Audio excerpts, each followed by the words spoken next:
We're live. Hi, everyone, and welcome to the Nerdy Up North podcast. It's a nerdy podcast and it's hosted by Northern Nerds. I am one of your hosts, Sam. Yeah, I'm the other host, Jake, filling in for a poorly Paul today. Everyone give him all your sympathy in the chat. And hello to all the chat. So, yes, it's just me and Jake. Jakey today, along with Grant. Yes. I've forgotten names. We got Lauren here. How long have I known you? I'm so sorry. Goodness. Lauren and the amazing Peach is with us today. So thank you guys for joining us. And yes, we are minus our leader, which is very sad and very different. But we are going to soldier on. And do He's this still here in the episode. background. He can see and hear everything we're all saying. Always watching. So Always watching. nobody think you're free to insult him in the chat. Yeah. The creepy bastard. He's just listening to us and jerking off. Definitely. So today we are going to talk about British comedies. And we've all picked, hopefully, 5. I was running around doing it last minute today. Oh, bless you. You But, are an Anybody else? absolute trooper. No, it's fine. I know what I like. I can always fill out a top 5. That's the bonus of it all. Yeah. I mean, what do you say we just get into it then? Why don't we? I'll do the disclaimer, because Yeah, go obviously for we're it. going to have some opinions today. So everything discussed in today's episode is our opinions, and it's our opinions alone. If you'd like to discuss anything from today's episode, please come and join us in the Facebook group where we can have an open discussion. What we won't have is anyone coming for us and telling us our opinions are wrong. We can all agree to disagree in fandom. So let's keep it fun, keep it kind, and keep the toxic behavior out of nerdism. Yeah. Thank Nice you. one. I think Thank you. I think since I'm a host today, I should get to pick who goes first. Look at him. He's getting an inch of power and he's going to take it. It's Give my me that only inch. chance. Will you take this away from me? I think powerful Sammy inch. should go first. That's my pick. Oh, thanks. Oh, I'll go first, and I'm going to get the one out the way with that I feel could be on some people's lists. This is a sitcom comedy that was out in 1989. It fits well into our realms of nerdism.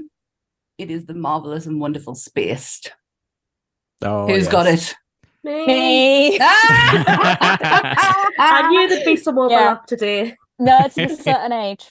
This one I thought I'd get out of the way with because I had a funny, sneaky feeling that someone else would have it. So we all have a joint first, ladies. So Yeah. who wants to go first? Because I can talk up a storm with regards to Spaced. Oh, should I take the lead on that Go one on, then? Go for it, you do Peaches. Go for it. You go. So, I mean, this was something that I watched when it first came out, and it was like just instantly addictive to me. You know, it's kind of like, I would say it was a show for nerds made by nerds. Yeah, Absolutely. That's the best way I can describe it, really. yeah. You know, I think it was like all the pop and nerd culture that's actually in the show itself. You know, these days it's almost a given that you get like Easter eggs or references here, there, and everywhere. But back in 1999, it wasn't as popular. It wasn't as commonplace, and I think Yeah. Space really dived straight into that, and like just Every kind of, like, episode is a reference. every episode Yeah. has Every something in it. episode has a Mhm, reference mhm. in it. Yeah. I didn't fall into this straight away. Like I didn't fall into it in the late 1999. It wasn't until maybe about 10, maybe 11 years ago, and it was my husband who got us into it. He was like, "You are going to lose your mind over this." Yeah. And I most certainly did. I think my favorite episode, which still to this day gets quoted quite heavily in my house, is the rave episode. Yeah. Yes. You'll hear at some point during my house, and either me or Ant just go, "Only further," and then the other one will finish it off. Hardcore UK raver. I came to this quite late as well because it was one of those things that you could get for like super cheap on DVD, like the Yeah. box set, because it wasn't very long, was it? Like the whole run of the show. The 2 series. Yeah, so 2 yeah. series, and they did it. So if you've got the the special with like the Star Wars the set, sorry, with the Star Wars picture at the front. There was a special episode, like a bonus of them revisiting the grounds of where they worked and filmed, and it was like kind of years and years later, and they kind of like rounded the whole series up in one very short scene. So there was always the what if with Daisy and Tim. And at the very end, so they're walking down the street where the house is, and it's Edgar Wright, Jessica Haynes, and Simon Pegg. And they're kind of like, oh, the house, and they're talking about it. And then when they walk away, the camera kind of like pans out and then back to the house. And you see Tim and Daisy coming to the front door carrying a baby. Oh, secret law. and Tim says something, and then Daisy shouts, I'll let you call her Leah. Let's just leave it at that. And closes the door. And kind of like just rounds it all up. Like we get to know without having a full-on episode of explanation that these two ended up together like they should have. Yeah, I think more TV shows should do that, probably. Absolutely. Yeah. The thing I like instantly noticed about Spaced was it was probably like the only show that like showed video games on screen, and not in a stupid like here's some kids in the background, or here's like the dad in a sitcom being like die. It was like they actually showed the screen, and he was legit sort of maybe afterwards playing out a scene in like Resident Evil or Tomb Raider. Resident Evil. Yeah, it was Resident Evil. It's the episode with their Vulva in it, which is David Williams. And if you watched, I think it might have been the Red Dwarf episode, me and Graham were quoting it. Yeah. So Lauren, why did this end up on your list as well? I came to it not late, but I remember watching it around my friend's house when it's in secondary school, like 2000, 2001. I'd go to hers on a Friday after school, and I'd stay for like most of the weekend. Like I called her mom kind of thing. Mom out and toast in the mornings, but we'd always like stay up really late and watching stuff. And it was the kind of thing that would get repeated at like 11, 12 o'clock on Channel 4. Yeah, it was a Channel 4 program. And it was like that and something else that's on my list. Well, honorary mention on my list because I couldn't just pick 5. So against the rules. It was one of those things that as a teenager, it was just who was like nerdy and stuff. I'm like, oh, there's a comic book shop, and it's just like it was just relatable. Like it's just like, oh, maybe I can like these things when I grow up. Like it was the kind of thing where like at a young age you might have thought like I want to be cool like these guys. So then like later on you realize, well, they were having fun, but they maybe weren't the best role models. Yeah, but they were dysfunctional in the sense that many adults were. But it was not saying like it's a life lesson or anything like that, but it was like it's a kind of it's not okay to be a completely dysfunctional adult, but it's like you don't have to completely give up everything. It's a bit modern. It's dysfunctional and boring, if that makes sense. Yeah. It's a bit more modern, like a more modern view of how our kind of generation ended up being a bit like I could never relate. This is really a controversial thing to say, but I never got into like Friends or anything. Like I could never relate. I could never relate to them. Even like as a kid, I was just like, why are they funny? They're actually horrible people. I didn't you were too polite for the Friends. It's just like it's a bunch of twats, and I'm just like, why is this funny? I could just never get into it. But it's like Spaced. It was more reflection of. I could see why it was funny. You know, I could get it. And plenty like British as well. Like it was familiar for sure. Yeah. I found it I rewatched it recently, like in preparation for this, and it was just kind of like I've always said, you know, considering how old I actually am these days, I've always said I still don't know what I want to do when I grow up. And I think Space is kind of like a lot on that side of things. It's you're not alone if you don't know what you're going to do with your life type of thing. God, I'm it's a very realistic. Still ask that question. Yeah. It's a very realistic idea of like the main characters struggling to actually be a human adult. Yeah. And it's not played, and it's not played like totally for laughs. Like you're not like, oh, you're not supposed to laugh at him all the time. Sometimes, but like he has like an arc where he tries. He's not just like a comedy like I feel like Village Idiot. it's you're not always laughing at them. Sometimes you're laughing with them. Yes, and absolutely. I think I prefer that kind of humor, if that makes sense. Do you quote it as much as what we do? Because it's not just the rave bit. If Ant asks us for like a biscuit or something, I'll go, I'll have half. Daisy's reference to putting half an E. It's like all the Cornetto movies, like the two. That's all you're gonna get out of it is just the two laughing. familiar, aren't they? Like to like British culture, like so the quotes stick in your head. Yeah. Saying oregano as oregano. Things like that. Oh, is Sammy okay? Oh, I'm not no. sure, but what a great pick, Probably Sammy. not. Yeah. Did you actually know? Through. Oh yeah, you're back. Yeah, I'm back, Sorry. I'm back. I'm so sorry. This was the first time Simon Pegg and Nick Frost worked together. Oh, that's Is pretty it? cool. Yeah. There's this because before the show, Nick Frost was a waiter, and Oh, they just really? kind of said, "Oh, you seem like a canny guy and would like fit Oh, this I thought they did person something really well." earlier He does than seem like that. a canny guy, so yeah, I This can is the get first that. time on film that they've worked together, definitely. Yeah.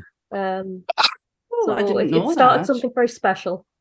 I know Simon Pegg's in, oh God, what's it called? Is it Darth? No, not Darth Maranga. Is he in that? Oh, he was They're in all in sketch show everything. before The Space, which but one? it might be, he did a sketch show before he was on Space, but I don't want to talk about it in case it's on somebody's list. Yeah, yeah, I know, and I can't think of the name of it. But the scene with Star Wars is always going to be something that I hold dear, because it's kind of like what you mentioned earlier about not having a certain, like, it kind of allows you to be whatever age you are to love something, and the fact that he's still getting really passionate about Phantom Menace is like I've seen you do that in real life. But that actually does link back to what Lauren was saying about how in Friends the Star Wars part is an absolute punchline where you're supposed to laugh at Ross derisively for liking Star Wars and stuff like that. Whereas, like, he was like speaking to the people like us who were like, "Oh yeah, Star Wars is cool. I like that." Yeah, I like Star Wars too. But oh, such a good. I'm pleased I got that out of the gate, because I had a funny feeling there was going to be a couple. That was a high scoring one as well. So I mean, you knocked 3 off in one go. It's really random, but the way that Tim and Daisy meet as well kind of reminds me a bit of me meeting one of my closest friends. It's not like an exact just randomly sitting at the same table in a cafe, but we both went to a gig by ourselves, and this was like 23 years ago, maybe. Both went to a gig by ourselves, happened to start talking, and a gig and a bag of Haribo later, we were planning to go out the following weekend, and we still go out like all the time. Nice. That's how Nerdy Up North started. We all just wandered aimlessly into a chat room. Yeah, a bag of Haribo, that's all it is. Yeah, I get that one. Would have had 2,000 followers if there was Haribo at the start. But we missed a trick. Awesome. That was an awesome pick. I'm gonna go Grant now. I'm just gonna go top to like left to right. So I am the top today, am I? Beautiful. Yes. You are right next to me, Grant. You're not a top, Sammy. Definitely not. I'm unsure as to what to pitch first off my list, so I think I might chuck one out there that other people have as well. There's a few of mine that are steeped in nostalgia, and this one definitely represents my humor in the early 90s when I was about 12, 13, 14, from what I regard as the best British comedy double act there's ever been. Bottom. Oh, yes. It's not on my list. It's not on my list, but it was one of me on and offs. I mean, what can we say about British comedy without uttering the name of Rick Mail? He epitomizes absolutely everything that had happened for the last 10 to 15 years before that, regardless of whether it had been stand-up. I don't know if anybody else is aware of this, but the student Rick character from The Young Ones used to be his stand-up routine. And there's a lot of material out there. I downloaded it from less than reputable sources once upon a time and got all of his like appearances on Wogan and weird little chat shows and all that kind of stuff. But I don't know, like my introduction to British comedy is probably through Bottom as an adult or a fledgling adult as well, and to see violence and sexual humor and all of it thrown out in such an aggressive and almost bordering on nihilistic way of doing it is just it encapsulates what it's like to be British and a bit shit. Grimy. That's all I can think of when I think of Bottom. Yeah. And it is, I remember watching it when it came out, because obviously I'm in an age where I was like, oh my God, Rick Mail, like, it's fashion, like, loved it. But I didn't stick around. Like, I haven't, and I don't think I ever have stuck around. Like, I'm not a hardcore watcher. I think the Christmas special is hilarious. And Guest House Paradiso had me in stitches. That's a multiverse. That's a multiverse situation. I genuinely didn't expect it to like belly laugh at it. That's like one of the grossest films I've ever seen, I think. I love it. I had the videotape as well. The VHS. Oh yeah. When you were saying you didn't really keep up on it, Sammy, it's another one where there's not that many episodes, but because I think they're quite long, I think they're on the 45-minute side usually sometimes. Are they? Maybe I might be wrong, but it's like it feels like it was always there for like years and years and years. But I don't know if that just shows like how like varied the comedy was. Like there's like some episodes, there's loads of different acts even where you're like, oh, it's something completely different now. Like the Christmas one starts off with like all the cooking jokes, doesn't it? And then suddenly you're on to like a parody of the birth of Jesus. Yeah. Gold, Frankenstein, and It's something I never really watched. Like I don't think I was quite the right age to like appreciate it, but my dad loved it. My dad still watches it when it's repeated and stuff, so I'll sit down and watch it with him sometimes. I've got like a vivid memory. I feel fucking old. I've got a vivid memory of being like a child and watching the one where they're stuck on the Ferris wheel. I was just about to say the Ferris wheel, but I think I've seen that more than any of them. I feel like I remember that one, seeing that one on telly when I was like a kid and stuff. But like during the episode, like the picture on the TV was going off, so I was keep having to like smack the top of the TV and it came back just as like the hand of God shows up to like save them. Oh yeah, that's the one I remember like the most, is that episode. Oh, and the camping one as well. The camping one. That's probably like biscuits. It's probably like perfect television. And it's the kind of thing where, like, Grant, I'm sure you were doing it while you were on your Hadrian's Wall trip. Go and be like, I've got a pack of chocolate hobnobs and like all that stuff. Like, look, it's a Womble. I actually didn't think to get any of the references in there. No. The episode that always sticks with me is the Gasman episode with Brian Glover. And titan of British fucking cinema, amazing role in Alien 3, and a former professional wrestler as well. He always played the British tough guy so well, and his name's Mr. Rottweiler or something fucking insane like that. It's like the side characters always had great names that just showed up for like one episode. They've got to sneak into his room while they're having sex and everything, and it's all just so fucking disgusting. Quite and again, that one has like acts, like, because obviously the first part is them like it's sellotape on the guy at the ceiling and all that stuff. I forgot about that bit. Yes, it is. So yeah, Grant, would you also be interested in a small photograph of Sue Carpenter? Absolutely, mate. 100%. Give me that magnifying glass and let me go at it. I will wank myself dry. Has it been 10 minutes? Are we safe for the explicit? I can have a cigarette in between them in that time, mate. But like you're right about the violence as well. And I don't know, like I'm guessing you must have had some of the live show tapes as well, because those were pretty legendary. Actually, no. I've never watched any of the live show stuff. I've seen the TV series. I had a best of, and it's so good because like it's an impressive thing for them to do live, like an entire live Bottom episode with sound effects and set changes and everything. But then they always have like the sections where they mess up the lines and they're almost better than like the actual written bloopers. show. Yeah. It's so Bloopers funny are when they great go on off when they go off the beaten track, but then it's like they know they know exactly Yeah. what they're doing. They are They're so good, clever with comedy. Like it's like almost like they don't need a script. No. I mean, a lot of that kind of thing is naturally improv. Yeah. Based the Comedy anyway. Store. It's just like Chemistry. if you trust who you're Chemistry. working with, Mm-hmm. you can just bounce off them, and if you know their character and they know your character, you can just like go at each other. And I'm sure they didn't have any boundaries with each other. I think Grant said the best word ever is chemistry. Yeah, because them two are magic together. Mm-hmm. Absolutely. And it's so sad he's no longer here for us to have any more of what he could bring. Because I imagine there's a lot more he had to offer. Yeah, that was genuinely one of the heartbreaking ones for me, that when Rick passed. Mm.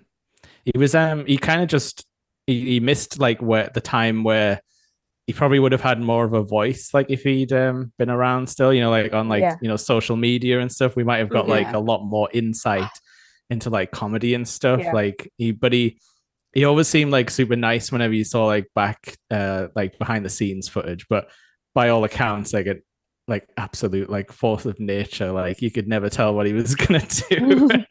Chaos. That's what he was. Adrian Edmondson always played quite a straight-laced and stiff character, and you always had Rick going 100 miles an hour around him. If I don't want to, again, there might be other picks, but the other things that they did together, it was always a case of Adrian Edmondson was the pole in the middle of the room, and Rick Mail was almost dancing around him. It's poetry. It really, it's really such is. a good way to describe their relationship, because it really is. But like pole dancing, fucking hell. Rick Mail and Ed Edmondson are just like pole dancing. Yeah, Rick Mail and I'm sure they would like the analogy though. Like they would absolutely see the humor within it. That is such a good pick, and one that I generally thought would have more. Like I thought there would be more in the room who would have picked it, but never. But I'm guessing that a lot of our stuff is going to have like a lot of crossover actors. Yeah. Because of our age as well. Yeah. Our age is not going to help that. It was quite well. I think like it seems like the UK comedy scene, when you think about it, it's been quite small, and a lot of them show up in like even movie casts together, even like not comedy related. But awesome. Yes, I did. I absolutely love Bottom. Probably shouldn't have been watching it as a kid, but that just made it even better. Absolutely. Right. I'm gonna go now. I'm gonna pick. Go. I'm gonna pick. Go. I'm gonna go for another comedy duo, but a little bit more modern, but no less widespread and influential. I'm gonna take us to the world of the Mighty Boosh. My pick. I knocked one of yours off. It's not one of my maybes. It's not one of my maybes. That was a maybe for me. Yeah. Grant, is that you? It's not one of mine, but you like it. You're a fan. Me and Lee, good Jake. Sorry about that, Sammy. So much in uni. Yeah. It was like just crashed off my head watching Boosh. Yeah, this was one of the shows where I remember there being like word of mouth from like my parents' friends who was like what was watching BBC Three. It was like, oh, you got to watch this show. You got to watch this new show, because like we all would have liked Bottom and Vic and Bob and everything, and like I remember sitting down and just being like, okay, it's gonna be like another comedy duo show. One's the silly one, one's the straight man type of thing. But like I was not prepared for it to be like just like an awesomely low budget but high quality like psychedelic musical trip that it is. Yeah. I don't know, like it's absolutely my thing. Like I'm always gonna be a sucker for like the lame guy and the famous, like the funny popular guy combinations of characters together. Of Vince Noir. Absolutely love Howard Moon. I adore him. I have such a special place in my heart for Howard Moon. He is so lovely. They're the only ones who've ever like referenced Yorkshire and stuff in like stupid like the Spirit of Jazz thing, where he's like, oh my god, the Spirit of Jazz. Yorkshire's not a place, it's a state of mind. And I'm half Yorkshire, so that spoke to me. It's the the crimping. The fact that the introduced crimping into the fold. That was, I think that everyone's got the spicy soup thing stuck in their head. Oh yeah, miso. The crimp off though I thought was great. Super tasty. Oh, okay. So you're actually a fan of like the season 3 stuff, because I kind of like. I love season 3. I like moments of season 3. The crack fox. I did enjoy the crimp off, but I was more of a season 1, season 2. Oh, season 1 is just perfection, but season 3 has its moments. Has its moments. Yeah. The crack fox. The crack fox. Oh my god! That scared me the first time I saw it. I was scared of the crack fox. It's horrible. It's It is gross. It's with his needle fingers. Yeah. I think one thing is, I think season 3 went a bit more gross out for some reason. Yeah. I mean, it was always had its gross moments, but I think that was what put me off. I was like, all right, there's been a change in the production here a little bit. I think they peaked so soon. It's just like hard to know where to go then. Yeah, the first live show was some of the best bit of comedy I've ever witnessed. How many of us were there in Newcastle? It was the Jean-Paul Jacques. Don't know why people, Graham said that to us at Nerdfest. He went with his jacket on, I went with his jacket off, and we started doing Jean-Paul Jacques. But then the second one was I had so like high expectations because of how amazing the first one was, but the second one was so bad. Their second live show. The second season, sorry, not the second live show. No. The second, no, not the shows, but the actual live show. The second one was terrible. It was more of the music side and less of the funny. Okay. Well, like, when Grant was talking about old Rick Mail standoff, Howard Moon used to be his stand-up character as well. Julian Barrett, is it?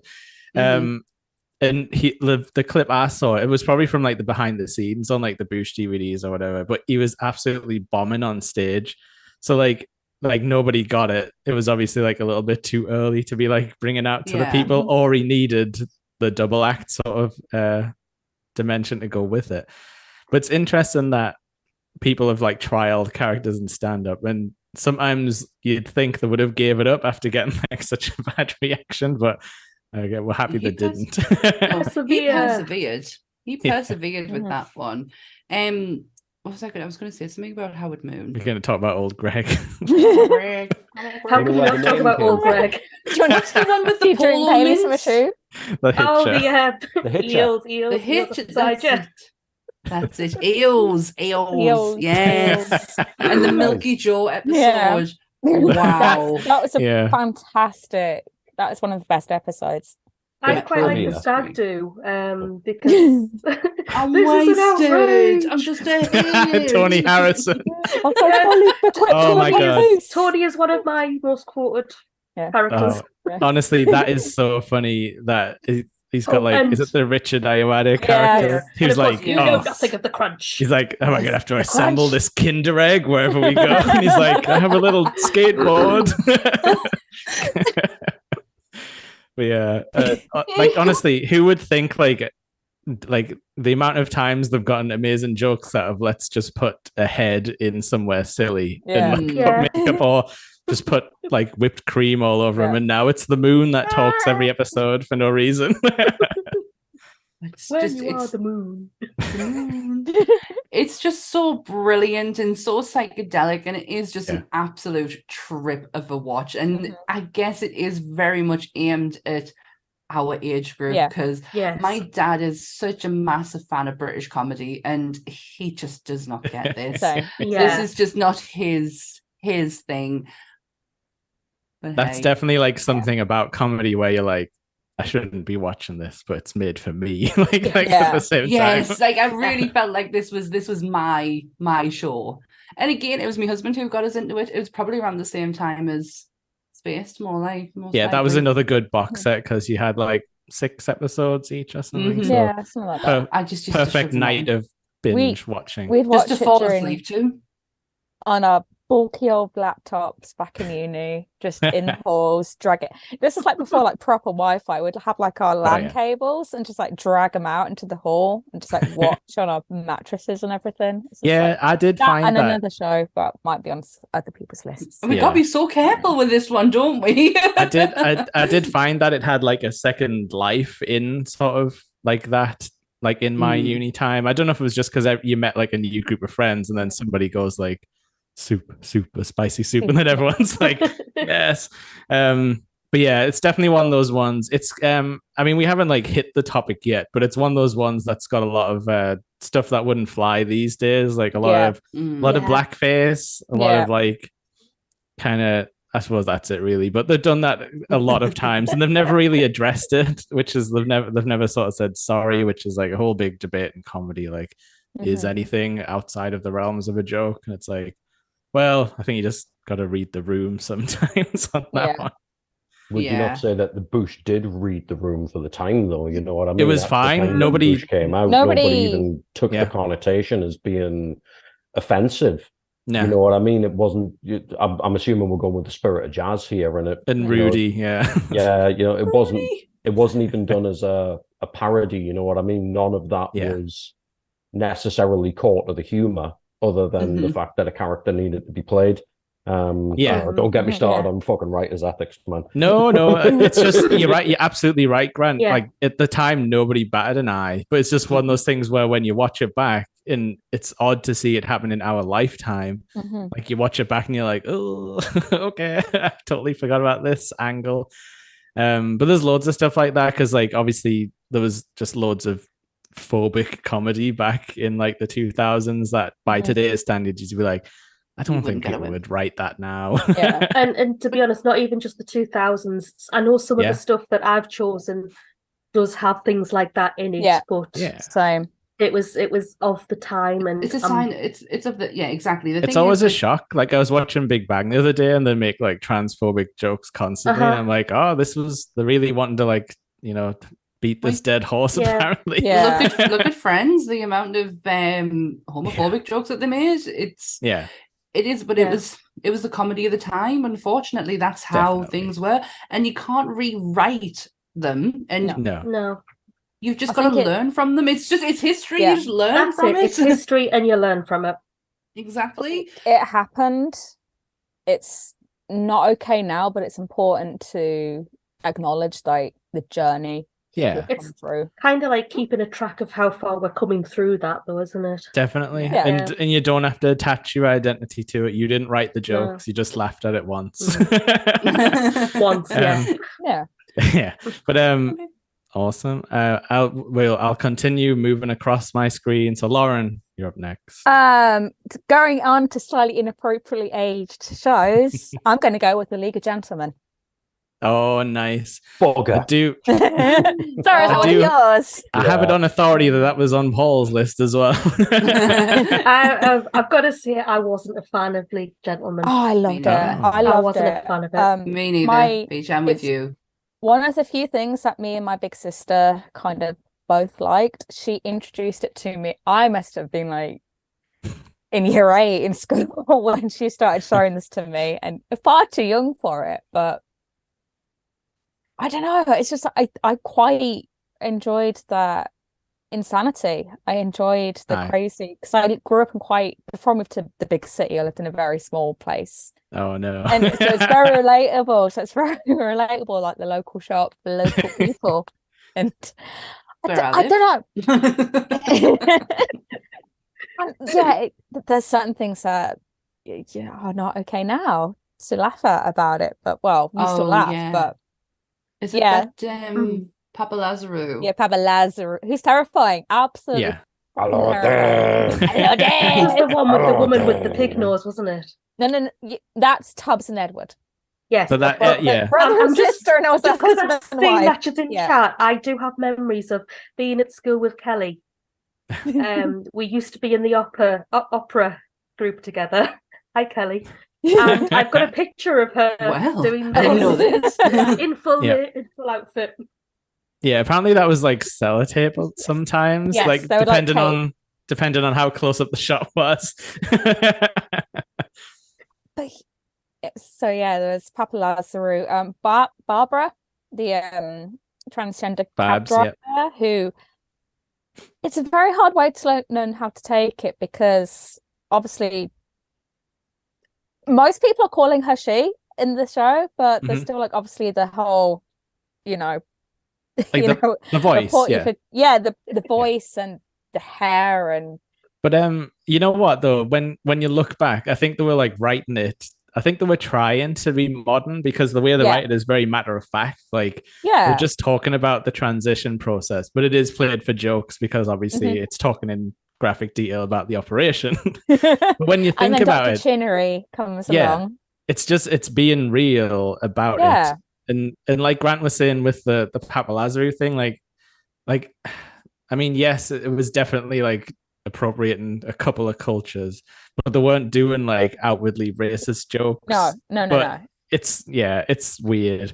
And like, you know, that became Halloween cosplay years and years after, which is even weirder when you think about it. Grant, did you just have your hand up? To a degree. Yes, I just wanted to chime in on what Jake's saying, because I think it's very, very important in the way that League of Gentlemen portrays the humor. This was on my list.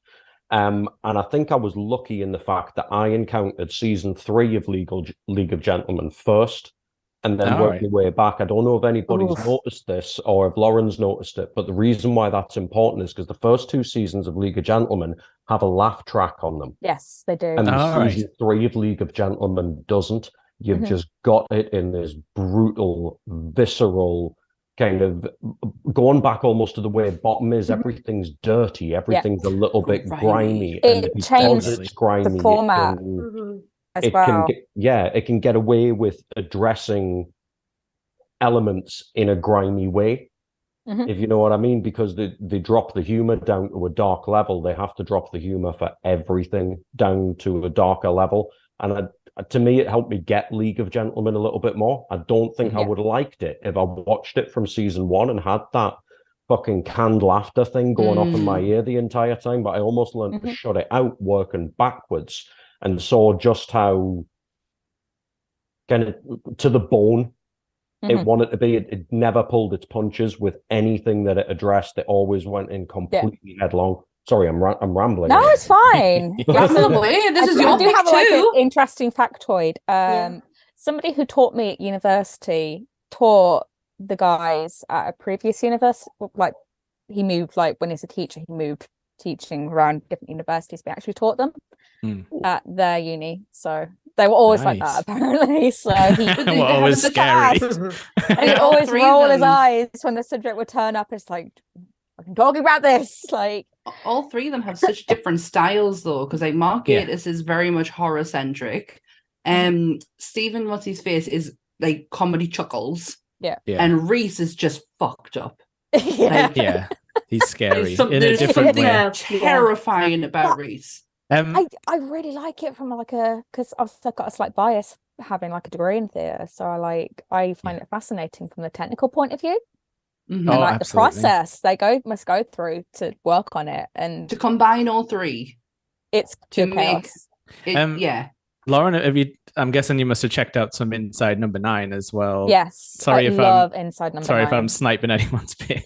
No. But they do an amazing episode. I think it was maybe a season or 2 back, where they play to an old comedy duo who kind of gets back together. And Sammy, as you were saying, Steve Pembleton plays like the I've got me props and everything. You know, like yuck. And like when Reese is like, I'm a businessman now. I work in accounts. We can't be doing this stupid thing. But they do like a part where they do like a perfect sketch. Like they argue throughout the whole episode, and then there's like one moment where they like just drop back into their old sort of characters and they play out this like sketch. It's as if they're practicing for a comeback show or a charity thing. But it's an awesome episode, and it's really them diving into like their own possible future or stuff they've maybe already experienced or learned from other comedy duos. Like I really like when you can tell people have like thought a lot when they're like actually writing a comedy. But you're right though, it's like League of Gentlemen's like equal parts horror at the same time. Absolutely. Like the special needs. the Christmas special is incredible. With like, because you almost do kind of believe, like, they bring the supernatural elements in, but you completely kind of believe it because it is so bizarre. It's like, these bug vampires. It's like, of course. You don't know. Like that's the kind of thing they always played it like. It might this stuff is real, or the characters just messing with everybody, including the actors and us. Like that was it was always that like uncanny, like you don't know how serious the horrible people are about what they're about to do. When they did like the newer episodes recently where they kind of revisited characters and Jeff and is it Jeff? Brian, not Brian. Oh my God, why am I getting the characters mixed up? But the married couple who are always arguing. Yeah. And they've broken up, but they're still arguing. Oh, Reese is so good in that role. You can see how upset they are in their new like partnerships because obviously, what's his face? He came out in the third season. He's the one who was giving the hand jobs in the salon. Yeah. And then he's just like, he fell in love with Tony and he bought the wig and everything, but Tony never in a million years did I think Lauren would see a hand job on the podcast. Why not? We got folks. Oh, Grant as well. I'm sure you love the creme brulee guy. I'm sure you've met a few creme brulee guys that working at the pub and everything. I've met dozens and dozens of creme brulee guys, mate. It's difficult for me to choose a favorite character when it comes to League of Gentlemen because they're all. I don't think it's obviously with the exception of Local Shop for local people because British comedy is steeped in its taglines. Yeah. Unfortunately, there's always 100%. That one that comes out, but I think every character has their moment that is truly diabolical. Actually, I'll tell you what my favorite bit was. My favorite bit out of League of Gentlemen is the bit with Pauline after she's been fired, and it's just you get that quick snip to Ross banging her over the sofa, and it's just fucking him lying there like that. It's just so it punches you in the face. Yeah, that whole Pauline's pens thing is just legendary. That's it. Every once in a while, they just go boom and show you something diabolical. Like truly, like you said, they've got the mix of horror in there. Yeah. Something truly horrifying, and comedy needs that. And I think that's why I liked it as a kid, because I was a morbid little shit. So it really, even though, like, obviously, I do agree that season 3 kind of it's evolved into a better kind of darkness, a better kind of comedy darkness, whereas season 1 and 2, I get what you mean, but being a little kid watching that, just like do you not think it just takes the edge off a bit? Like to give you some like a little bit of a breather, that you've got that laughter in the background, because it can be very dark. I'm really shocked that this isn't in my league. For the fact that I love dark elements of comedy, I love dark elements of life, basically, and I can't believe that I never got it. Yeah, I really didn't. I never got it myself. I mean, obviously, I knew the famous lines and stuff like that, but I'd seen a few episodes, but to be like a hardcore fan, no. Like we're saying, it's horrifying to look at, but you know, if you get in the right mood, I just think it reminds me too much of where I lived. I probably wouldn't watch it if I did live in a small country town. Maybe that would be a bit too real. like a little village that literally has local traffic written in a big massive the butcher. Yeah, just be careful you get from the butcher shop. Yeah. What do you think the special stuff is? What is the special stuff? I'd eat it. I know I'd eat it. I love the honesty. Do you know what? I probably would as well. You have to have it, you know. The problem is you don't know if you're eating it or not, because it got infected into the food supply. Everybody just ended up with it. Yeah. But I'm glad they never really revealed it, because that's a thing that it's funnier not knowing. I just want to clear something up before we go any further. I missed a go, Paul, because I picked the Mighty Boosh as well. He was like, "It's back to me," and I'm like, "No, it's not. I missed a go." We're playing fast and loose with the number picking here, but Peaches, I believe that takes us to you. Oh, right. I've still got 3 on my list that think have high likelihoods of being on other people's lists. So I'm just going to start with the one that I can talk the most about. Now I know my pick isn't for everybody, because I've heard people in the podcast before saying that they didn't like it as much as what I'm going to say I did. But there's someone who watches us. I forget that. Mine was first broadcast in 1969. 1969. Okay. And I believe is one of the biggest influences on British comedy. I'm probably going to give it away, but it's a group. They made movies, TVs, stage shows. Yeah. I quote it so much. And it even influenced one of my A levels.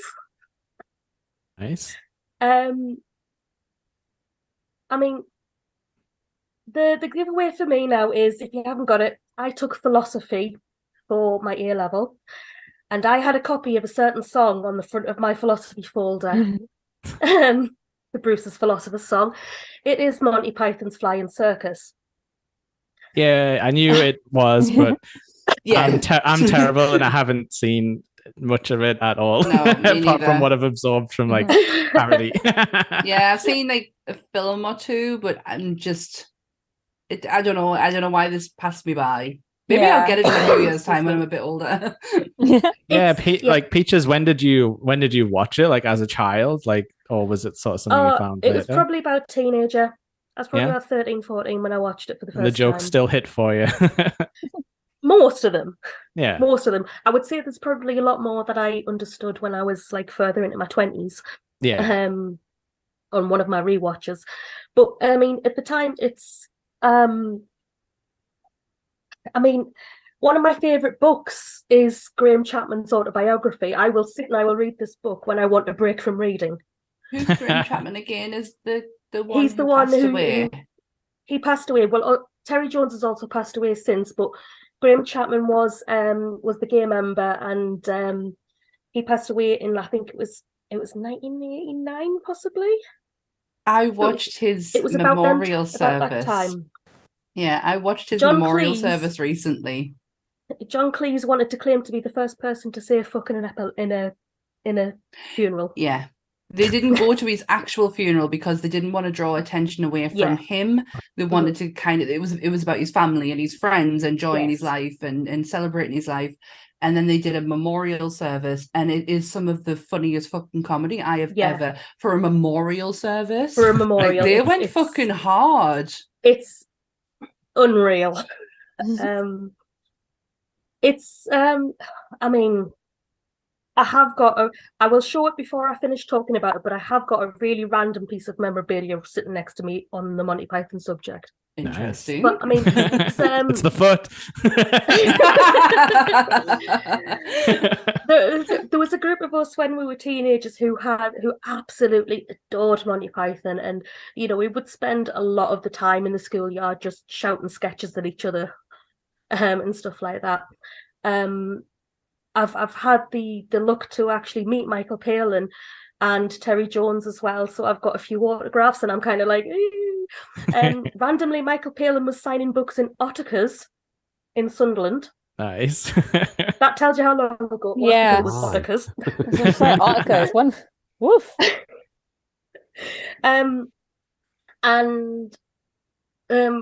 My friend was her favorite was Michael Palin. She absolutely adored the man, and we had to arrange it one time that she went through the queue to get autographs first, and then somebody else went through it and basically dragged her out the store while she was still talking to him, so I could get him to sign a birthday card for her. Oh, nice. You had to do a scheme. So it was a scheme, but to see her face when she opened it was brilliant.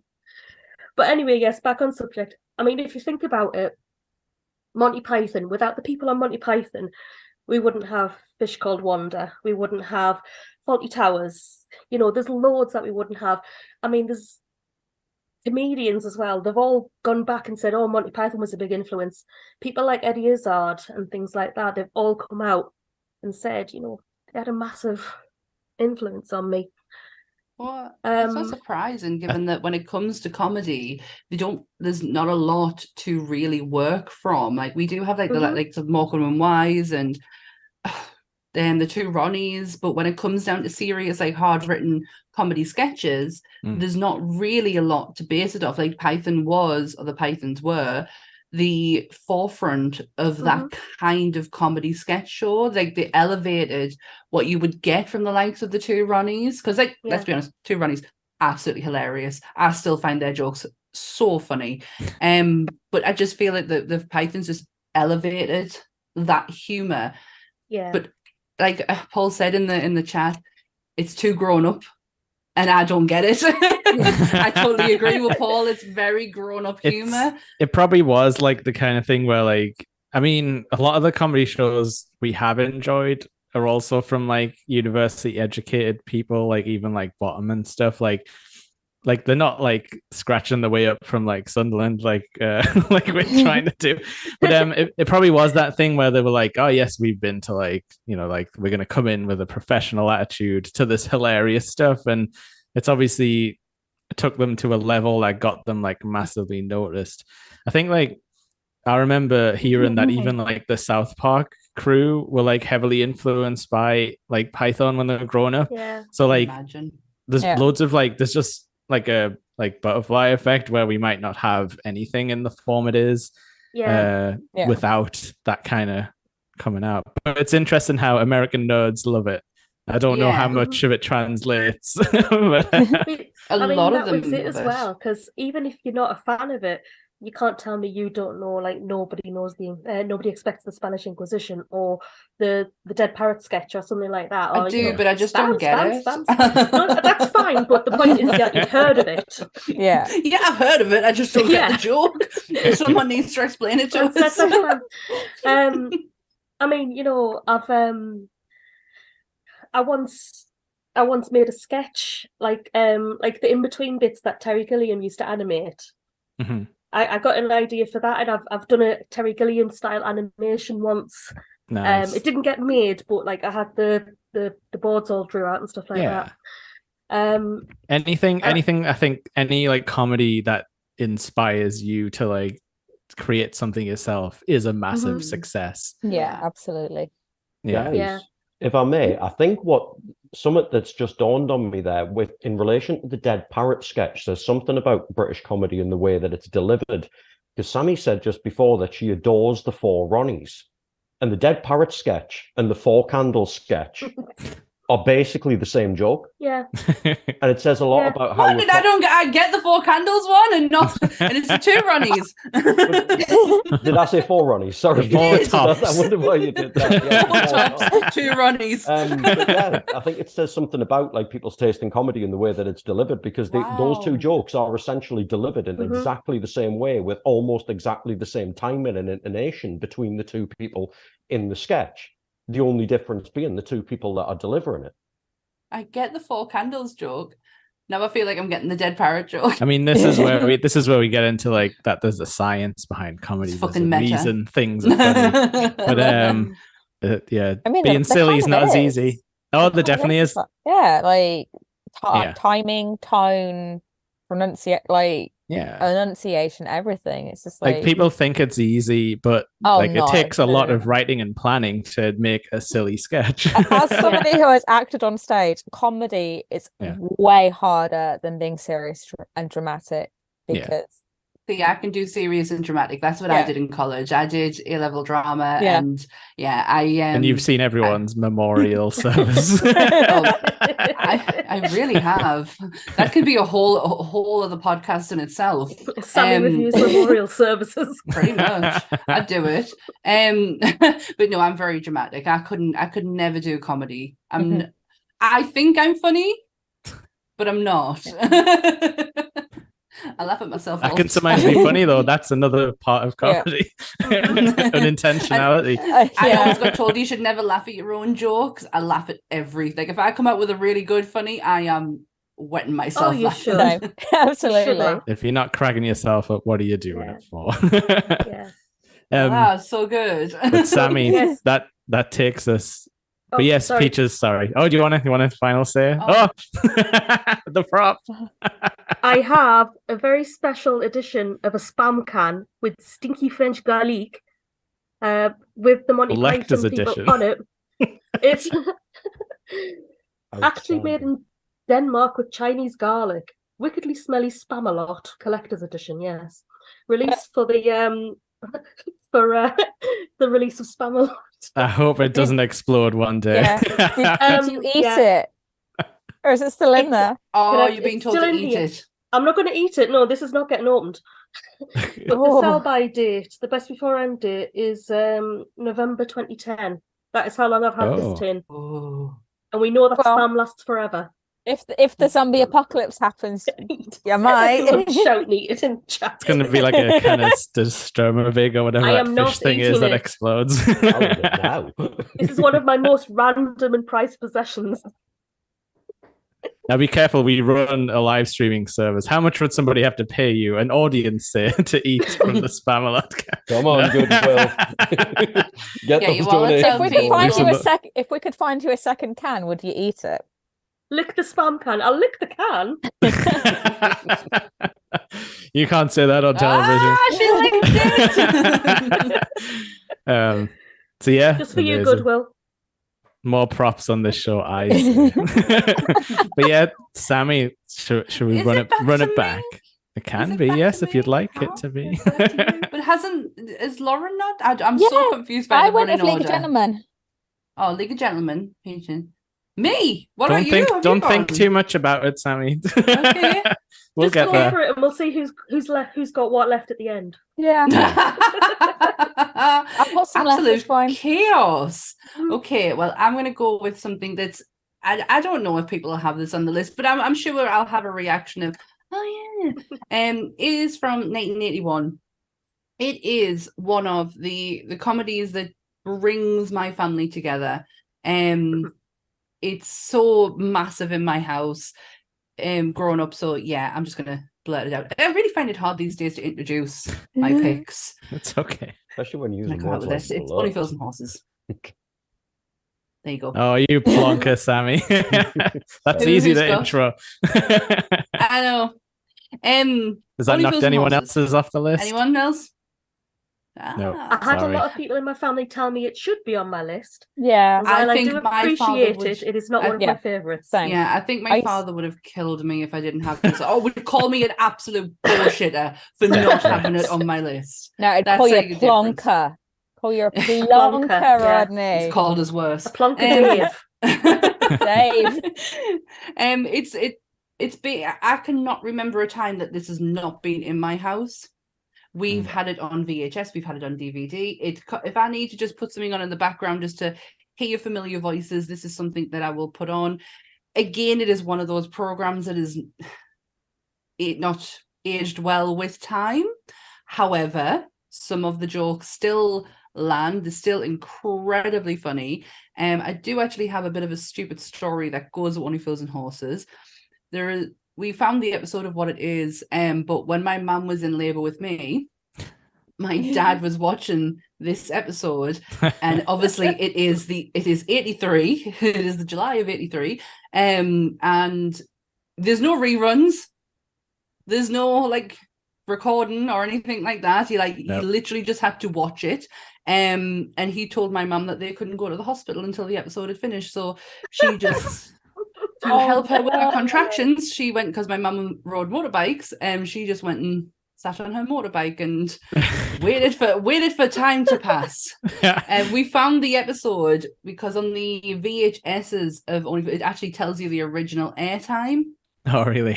Yeah. So we found the episode, and I genuinely, with the life of us, can't remember what it is. Did your mum just frown at your dad throughout the entire rewatch? Pretty much.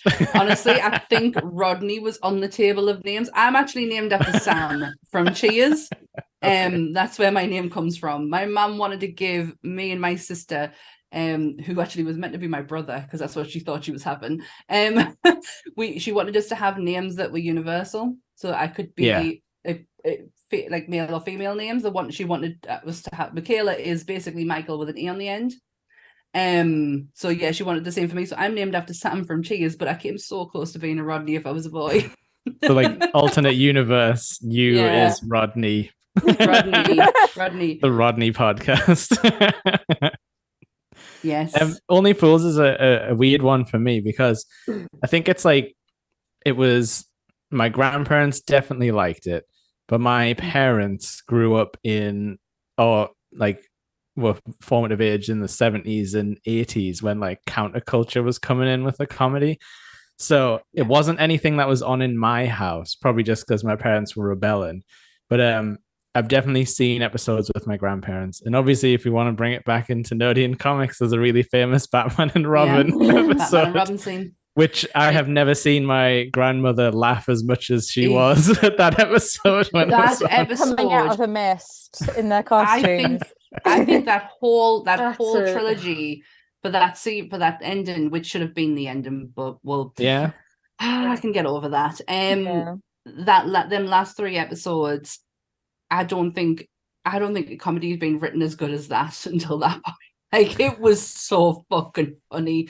All 3 of them episodes had some just brilliant markings. The Batman scene itself is flawless. Yeah. Like, absolutely flawless. Even down to the Rodney going, "The hell, let's go," and like proper slapping his hand. It is just absolutely flawless. It's one of those perfectly set up jokes that you kind of in the back of your head is coming probably when you watched it first time, but the setup is like so good, like it's just you're happy when it happens. It's such a good payoff.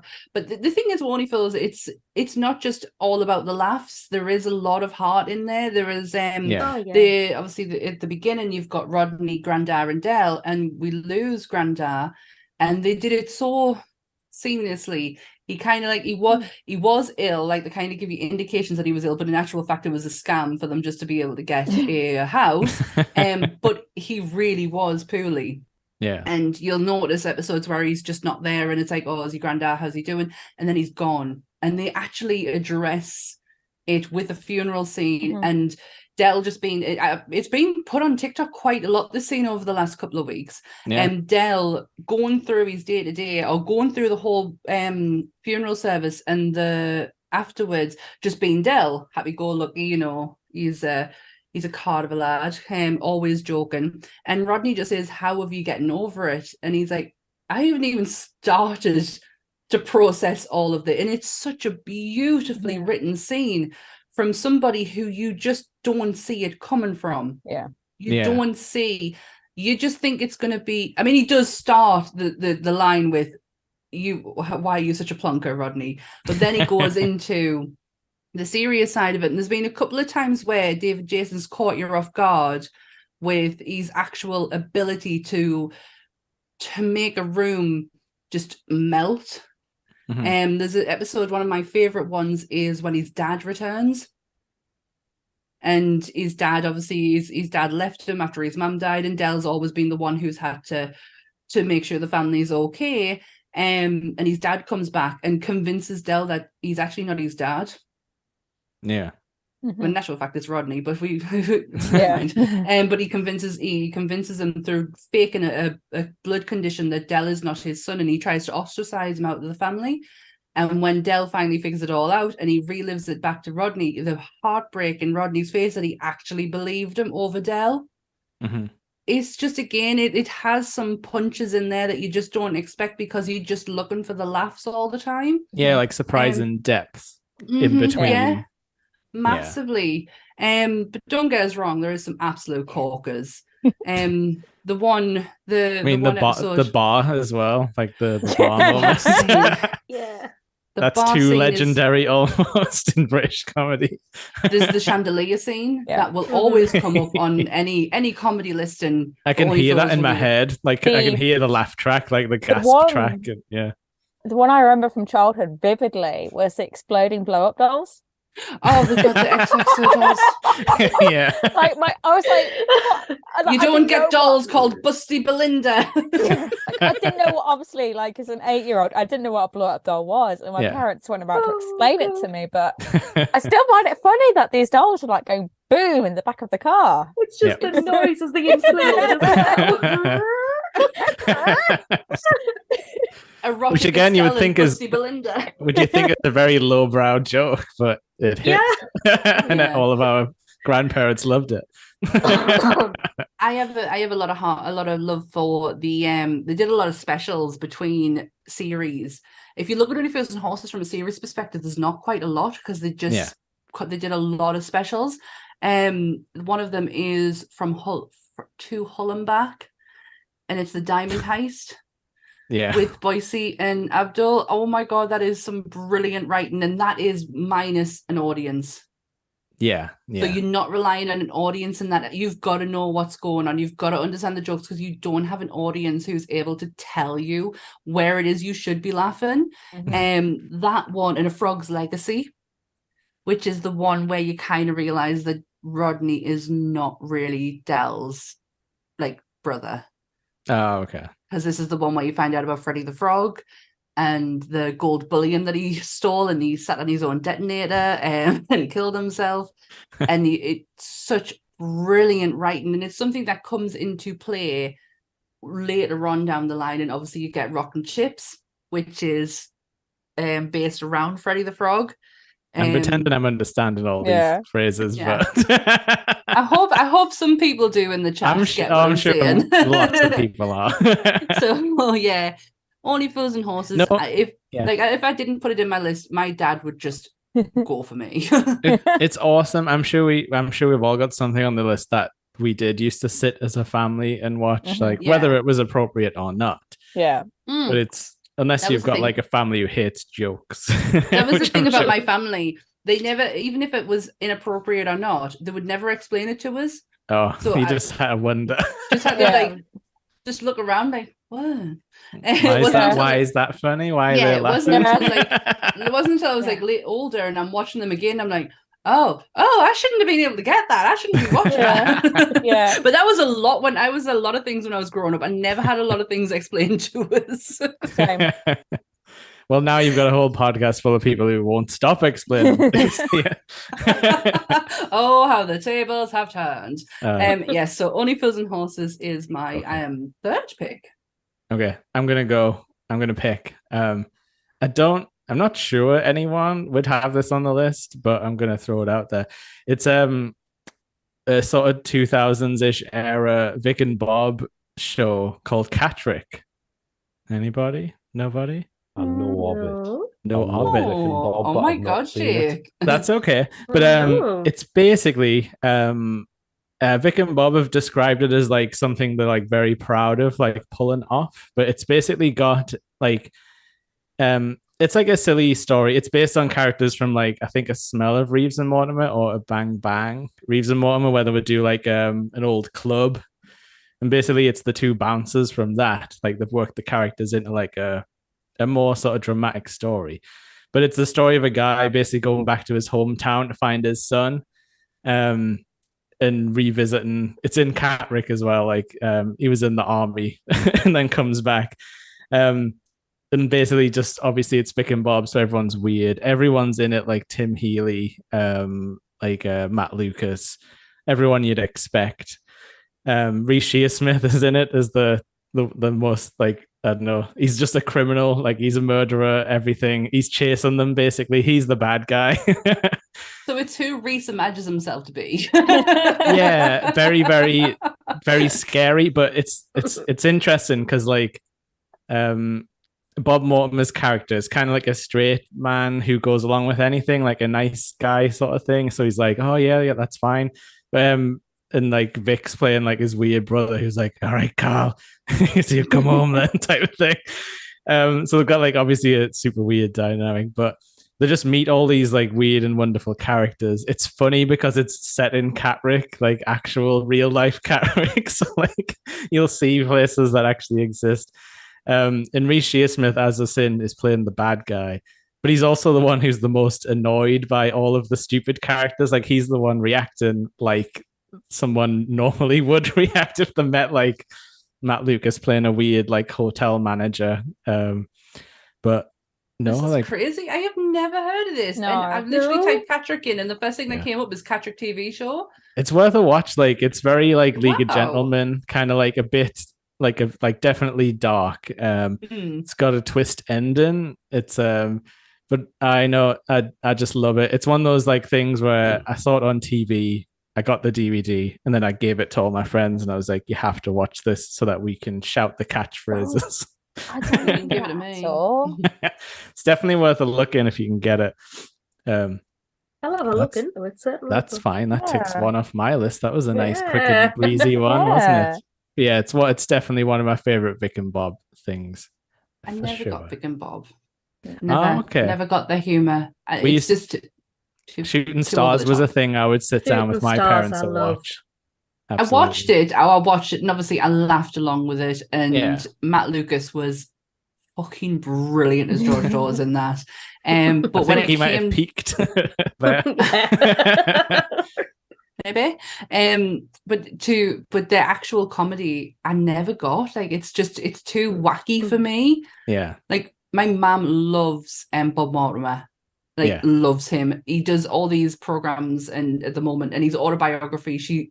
You mention it to her, and she'll just go wheelie bins and just burst out laughing. I do love the fishing show he's got as well. Yes, is it with Paul Robson Whitehouse. Green? It's just called Gone Fishing. I think, Paul but yeah. Whitehouse. That's it. Paul Whitehouse did it yeah. for a bit, didn't he? Yeah, my mum absolutely adores him and thinks he's so funny and highly recommends his autobiography. I was going to say, at the risk of plugging another podcast as well, that they have the Atletico Mints podcast, which is a bit like a sketch extension of sketch shows. It's not actually about football either. You think it is, but I don't know anything about football, and I can still enjoy it. But yeah, I guess we'll go on to Grant then, who's smiling politely as always. I've kind of lost it with the number of ones that we've had. Well, I've just make sure you're striking off the ones you've already talked about. Put a pen, just in order of calling. Fair enough. Just crossing out my list. I have 3 left. I've got 3 left. I've got 3 left. I've got 3 left. Right. I need to miss a goal. Okay. I'm going to dive right into my mid-teens at the moment, because the mid-90s was a bizarre time for British comedy. We got a lot of stuff that kind of rose and fell very, very quickly. And I've always been a fan of, like, enclosed seasons. As much as I love stuff like Only Fools and Horses, that tendency to keep flogging that same horse has never really sat with me in comedy. The show I'm picking, probably nobody else watched, is called Game On. Oh, I know Game On. Oh my god, I remember Game On. I remember Game On. It was possessor of possibly the best TV theme tune that I've ever heard in my life. It was a song called Where I Find My Heaven by the Gigolo Ants. What a name. Yeah, absolutely amazing name for a band. And it was kind of looking at the most extreme ends of what adulthood would show for you as a teenager. It was 3 people living in a flat. You had Martin, who was a typical British nerd, archetype as a ginger as well in the mid-90s, obviously meant that he was getting absolutely ripped a bit simply for that reason alone, by a more bullying character called Matt, who, despite wanting to be very, very domineering and very controlling over his environment, could only control his environment because he was agoraphobic. Yes. And then a female flatmate called Mandy, played by Samantha Janus, whatever you want to call her. I prefer Janus simply because... Which was actually Womack at the time, but I'm just looking at Wikipedia. Don't care, I just need the word anus in there because Samantha Janus at the time was possibly the most beautiful woman on British TV. She was really, really beautiful. Jaw-dropping. Playing a very polarized character as well, because she is constantly belittled by the 2 guys for being pretty and a bit, there's no other word to describe it for this, well, at all. She's being a bit slutty. She's putting around a bit and all of that kind of stuff. But she ultimately is the most powerful character in that dynamic as well, because she's constantly shouting down the bullying character for his own self-esteem issues and that kind of stuff. But like I say, it was these three big extremes. You either end up as the outcast kind of, everybody hates on you. That I can't remember his name now. The ginger character was, excuse me, Martin. That was it. Or you ended up this shut-in, anxious fucking mess that so many of us have been through adulthood as well. And it didn't shy away from how it dealt with him as well. There was a lot of piss taken about him getting cabin fever and everything, but then he'd go, much as we were saying about occasionally chucking punches in there, he would have his meltdowns and have these kind of broken moments that would not break the fourth wall, but definitely break the comedy barriers in order to try and make you see that it's not funny when somebody's like that. And in the 90s, it was very, very easy to stereotype and archetype, and there is obviously a lot of it in it because it's a product of the time. But to me, in a similar vein, we had Men Behaving Badly. That was this laddish two guys in a flat kind of thing. Game On, to me, represented a slightly more adult view on what life in a flat was like. You know what I mean? It wasn't, let's have fun and let's try and bang the neighbor upstairs and let's go down the pub. That Men Behaving Badly was. This was more about your shortcomings and your own anxieties and fears about who you were. And from my age at the time, 14 through 17, who you were going to grow up to be. Like I say, I think it was very, very clever. The big shame with it was the guy that played Matt, the agoraphobic guy, thought he didn't get dropped after season 1, but he got a big Hollywood role. He played the lead against Uma Thurman in The Truth About Cats and Dogs. An actor called Ben Chaplin. Yes. And then he disappeared and did fucking nothing after that, the poor bastard. The guy they brought in after him was a bit more intense, a bit more skittish and chaotic. Whereas Ben Chaplin played it very trapped in his own head, as opposed to acting out through the cabin fever and what have you. He was more enclosed, more thoughtful, more like, I can't actually think of a better euphemism than trapped in his own head. But did anybody else watch it? Sorry, I'm talking. I did. I did. I watched it. Whether I remember it as well as you is a different thing. But I do remember the change between the two characters, and the guy who took over, Matthew Cottle, he is a very intense person. He didn't have the heart like the last one did.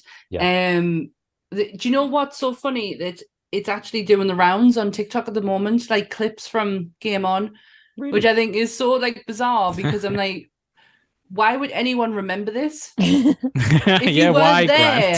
No, but if you weren't there, why would anyone remember this TV show? Because it was aimed at a certain group of people at a certain time. It's not now. But although maybe there is some stuff to take from it. Being shut in your own head and a bit of an agoraphobic, that's kind of very pertinent nowadays, especially post-pandemic. Like, it got real. I kind of feel like it predicted the future. No, I didn't. I quickly Googled it. I don't actually recognize it, but it sounds like something I would have definitely sat and watched on, a nighttime. On a nighttime. I remember watching it, but it was the one that had definitely slipped my mind there, Grant. I do remember watching it though. It's always kind of stuck with me, and I think it probably was to do with me being a pivotal age at the time, like I said, 14 through 17. Your body's going crazy. If you're a bloke, your voice is going crazy. Your balls are up and down like fucking yo-yos and all the rest of it. And your hormones are raging 1,000 miles an hour. 1 minute you're horny, the next minute you're depressed, the next minute you're thinking about your GCSEs and everything. I mean, I'm a chaotic person anyway. You know what I mean? I'm the epitome of that. The plate spinner. You try and give my life order, and I just fucking implode in on myself. As I see in I don't know, almost like the three ghosts of life yet to come. And I ended up being all three of them. It's not like what, Grant, you really touched something there, because that is exactly me as well. Sorry. I can't help myself, Grant. I really can't. The writers would probably turn around now after hearing you say that. Be yes, we did intend to write the 3 facets of the human. Let's put Samantha Janice in a really short dress and go, Mandy. That's who everybody's going to masturbate for the next 3 years too. Oh, it's such a good choice, and one that I did genuinely forget about. It is cool with like, it shows how healthy British comedy was, that there could be something out that completely flew under the radar. I don't think it's in that place anymore. Well, I don't know, maybe, but I don't know. I think right, I'm gonna pick now then. So if we're all about 3 in, I'm gonna go with back to Channel 4, I believe. A little comedy set in a hospital, which shouldn't be a funny place, but it's called Green Wing. Yeah, I remember Green Wing. Yeah, fantastic season.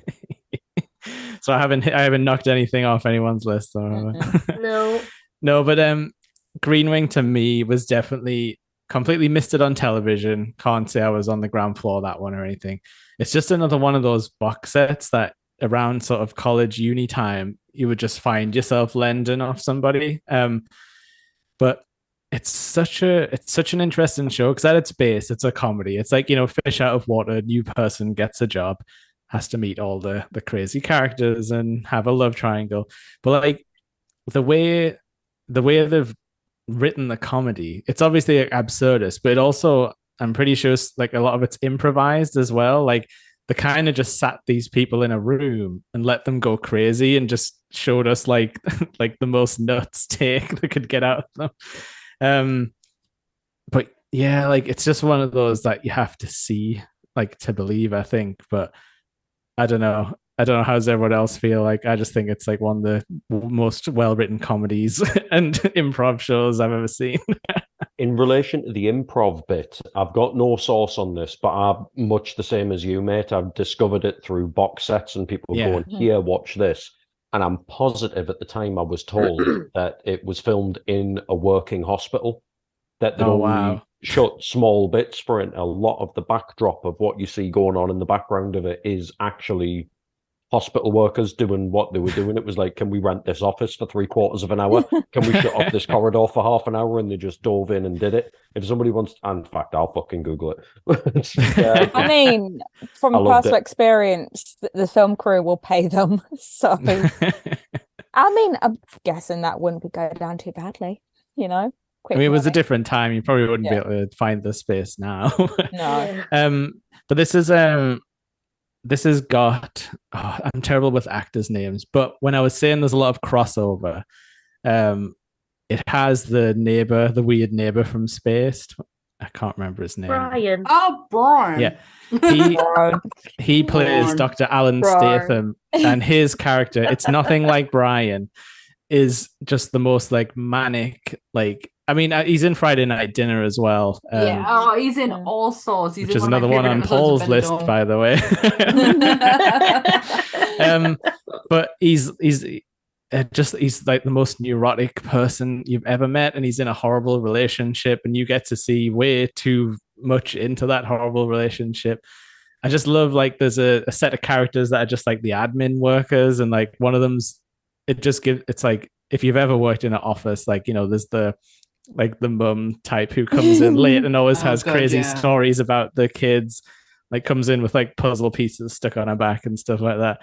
Like, they got so much stuff so real about working with colleagues, but then had this whole other layer of like, but what if you worked with professional comedians? Things like this would happen as well. It's got Tasman Greg in it from Friday Night Dinner. Everyone's in it. I love Tamsin so much. I googled it, and they filmed in 2 separate hospitals, Harrow and Basingstoke, and they were given a corridor at the time when we were allowed to film when it wasn't busy. Wow. It's a quote from the creator, from The Guardian, literally stating they were told there was people recovering from operations literally next to where they were filming. It was essentially done handy cam in a working hospital with improv actors. It absolutely feels like that, but that makes sense why you would hire some like high class improv people. Because if you're going to be like we need to get this take because we've only got half an hour. Please go in there and talk about this thing and make some jokes. It does feel like one of those magic, like lightning in a bottle series, and there's only like 2 series, I think. And it does like get a bit like silly towards the end because they have to have the big ending with like, you know, all the characters, everything going completely off the rails, and, you know, ambulance chases and all that stuff. But it's definitely one of those that if you haven't seen it, just check out at least one season of it, but you won't regret it. It's at least interesting from like a like enjoying comedy perspective. But no, I absolutely love it. Full choice. Yeah. Choice, yeah. So has anyone got 3 left? I do. Yes. Lauren, we'll go to you, then Peaches will hit you. I will go to something that we haven't mentioned yet, but there was a little name drop earlier on. I'm just going to come out with it because it needs no introduction. It is Blackadder. Oh, for fuck's sake. You've got me down to 2. Blackadder. I can't. You got me down to 1. I can barely remember Blackadder not being in my life. Yeah. Like, even when I didn't understand the jokes, I loved it. Slight tangent. So I remember I loved it so much because I really loved Tony Robinson as a kid. Because Stay tuned. If anybody remembers a show called, I don't know if you count it as a comedy though, this is the thing, but it's a kids show that was on CBBC One, and it was called Maid Marian and Her Merry Men. One of my favorites. That was like one of my favorite shows growing up, and Tony Robinson was on that. He was the sheriff. I think he actually wrote and created it for his daughter, so his daughter could see like this kick-ass, like, you know, Maid Marian, because obviously Robin was an incompetent twit, and Maid Marian was, you know, the real one who was like, you know, saving the day and having the plans. Kicked ass. Yeah, she was incredible, but because I was like young enough to like recognize him, like I recognized like, that's you know, he's on Maid Marian, and it's just so funny. It's just so funny, and I liked how they evolved it. I liked how obviously you've got the different time periods, and it goes through from like early English history into the Tudor period with the Elizabethan stuff, which I was obsessed with that season. Yeah, that's my favorite, I think. When I was a teenager, because I was like, the Tudors like one of my favorite periods in history anyway, but I was also like really into Shakespeare, like from like a obviously I read it as for like school and uni, for like college, for like my theatre training, but I love Shakespeare, so I really enjoyed like the nuances in the plays, and it's just how much they obviously knew and how much they kind of rolled into the season, like the context. Yeah, like layers that you didn't pick up on until you'd done some studying. Yeah, and they're just like so talented and so clever and so creative. And then obviously get the 4th season, which has got one of the best endings. Yeah, in television anything history. ever. In anything. Obviously, anything. First World War was catastrophic. It was horrible. And they were sending her up. They were making humor. But in that very end moment, they didn't. They did not shy away from the fact that so many men didn't come home from the trenches. They didn't kind of like... Because there was no funny way out, you know. There was no escape, like pretending to be mad, pencils up your nose and pants on your head. Yeah, like they tried the funny way out. It didn't work. But it didn't work. And that's just like... It was real enough. Mm-hmm. Like, I mean, it really gave the characters some, like, it made them human in the end, because I mean, you've got, you know, I think in the last scenes you've got Darling becomes the most human he's ever been in the entire series. One of my favorite characters from the second series onwards. Yeah, he's literally mourning a life he's not going to have. Yeah. He's not going to share this life with his sweetheart anymore. Yeah. You've got George, who was looking forward to leaving the trenches. Yeah. He admits he's scared, and like, you know, Baldric's like, yes, I'm scared, and like even Blackadder, who is like, you know, self-interested, cowardly, who at the end refused to leave the troops' side. In that moment, they're all equal. They're all from very different classes, all from a very different class system. And look at George. George came from one of the highest. They are all equal, and they all kind of respect that with each other in that last moment, and it's just a very powerful TV moment. It's Mhm. impressive to Very, like very funny, very like- funny show.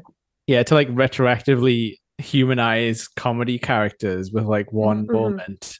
Like Yeah. that's like impressive, and like they were obviously confident in their ability to pull it off. Oh, absolutely. And with the Yeah. red poppies as well at the end. Uh-huh. Yeah. Well, this was also my pick. Oh, Sorry. getting down to it. I knew Thanks. it had to be on some other list somewhere. But It would it's again, One of the it's big one of guns. those Yeah. it's one of these series where it's been such a staple in my house. Mhm. Me and my sister can quote to you line for line the first episode of series 2, because we used to have a Comic Relief did a cassette tape of Blackadder's first episode, Yeah. and we literally can quote it word for word. And then because of that, my dad bought us the entire scripts from season 1 to 4, That's so we cool. could do the same for each episode. And it was a running joke because me and my sister were we're the children who don't go looking for Christmas presents. Yeah. We like the surprises, and I found the book first. And my dad went, "Oh my God, put that back, it's for your sister." And then, so I did. And then Michaela found it, and he was like, "Oh my God, put that back, it's for your sister." Good And it thinking got on to your the- dad's part there.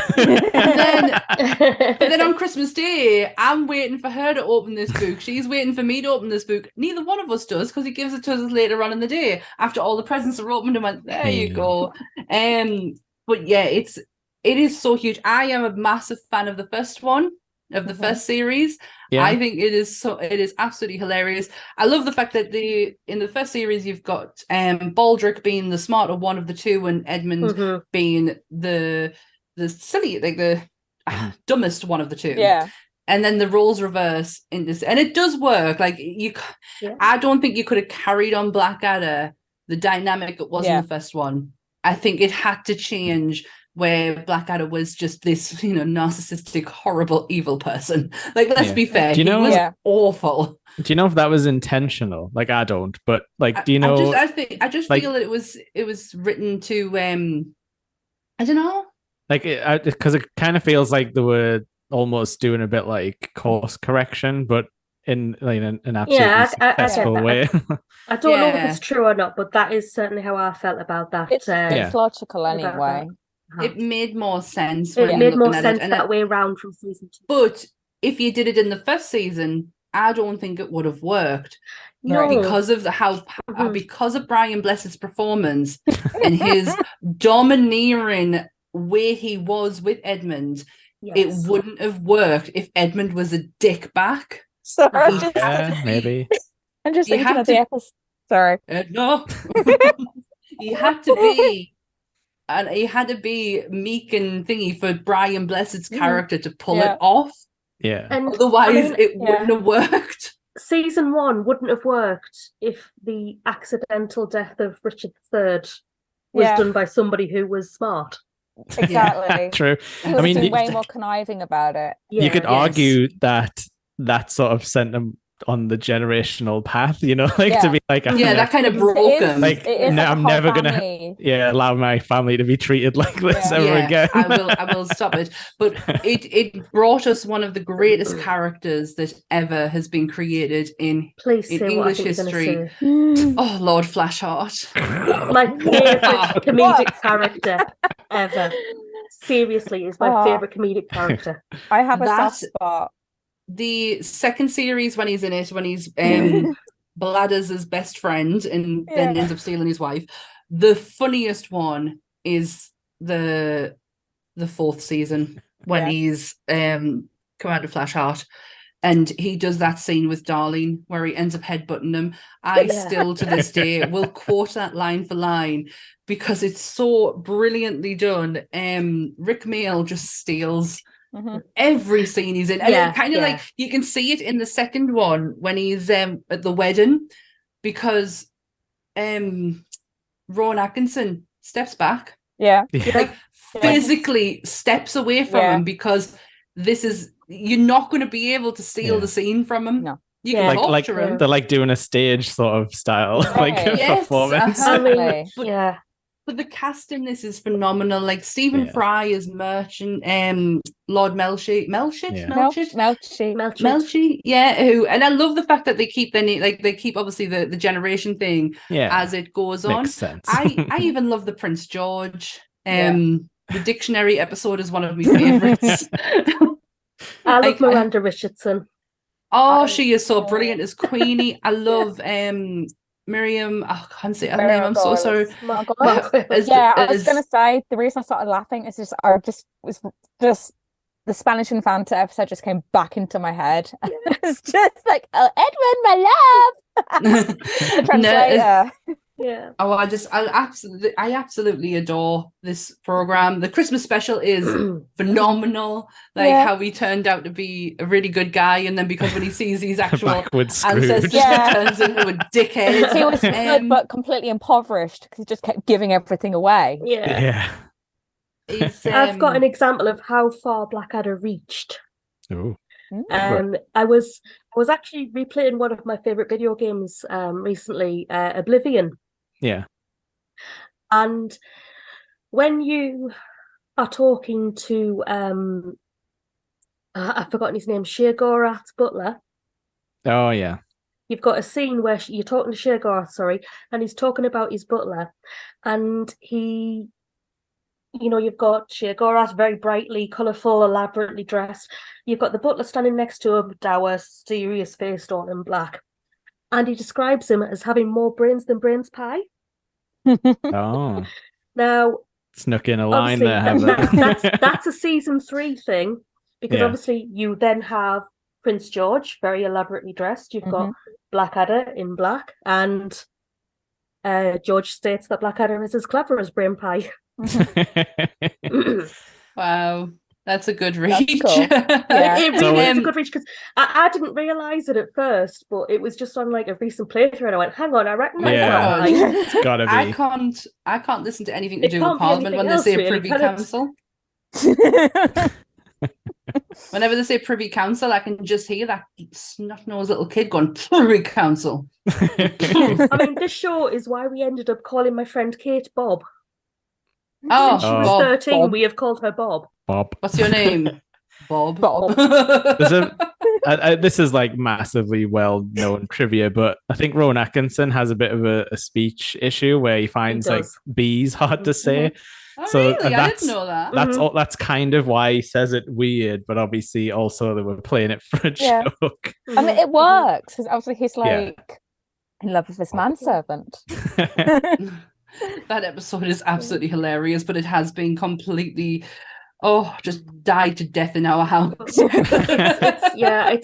I would say just that's it's probably the one I can quote. Yeah, it's a line from that's probably my most quoted from Blackadder, which is she's got a tongue like an electric eel and she likes the taste of a man's tonsils. Oh no, I do love that one, but my favourite is always going to be Queenie's. I may have the heart of a weak and feeble woman, but I have the heart. No, I also have the heart and stomach of a concrete elephant. Love that line. I think one of my favorites is when they have to go work for the executioners, and obviously Baldric like fits right in with like the crowd, and then later on when they're having like an argument, they're like, "Hang on, like don't be mean to young Floppy here. Like he's joined the family because they're all called Floppy." He found his people. It's the firing squad as well. When it's just like ready, aim, fire. Yeah, it's just like secret little super quick, not secret, but like super quick jokes where it takes you a minute to like work them back and be like, oh yeah, because they didn't need to show it, but like they'll chuck it in there, and you're like, it's really like well written that way. It's such and you know what? There's so many times people have said, "Oh, it's going to come back and they're going to do a new series." No, I don't want they don't have to. I don't want it. What we have is perfect enough. Exactly. Like that's enough. And I love the fact that they did something for the Millennium. And it was held in the Millennium Dome. That was fun. That was fun. That's enough. Yeah, I'm fine with them like ending it there. Like I like how he went back in time and made himself the king. And who was his wife? Oh, I don't know, but his wife is in Blackadder. She is the Mrs. Miggins in series 3. That is Rowan Atkinson's wife.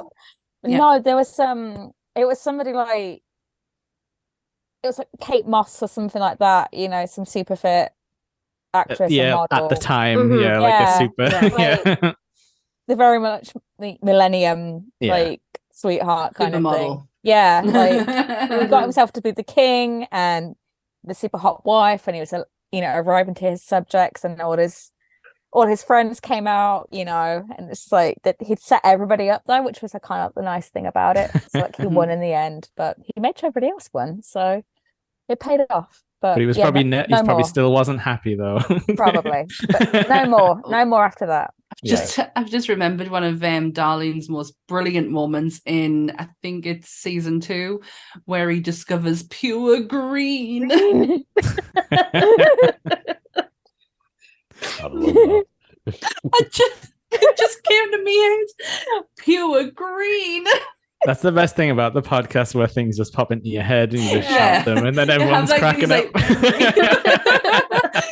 But I had to have this on my list. Yeah. Had to, just because this is a one that was never in doubt, was always going to be on my list. It was when my dad asked us what my list was on Friday, this was the first thing that came out my mouth. And it might have had something to do with the fact that not Friday, it was Saturday. They had the coronation on in the background, and every time they kept saying anointed, my dad just kept going, a 90-90. And it just reminded us so much of Blackadder.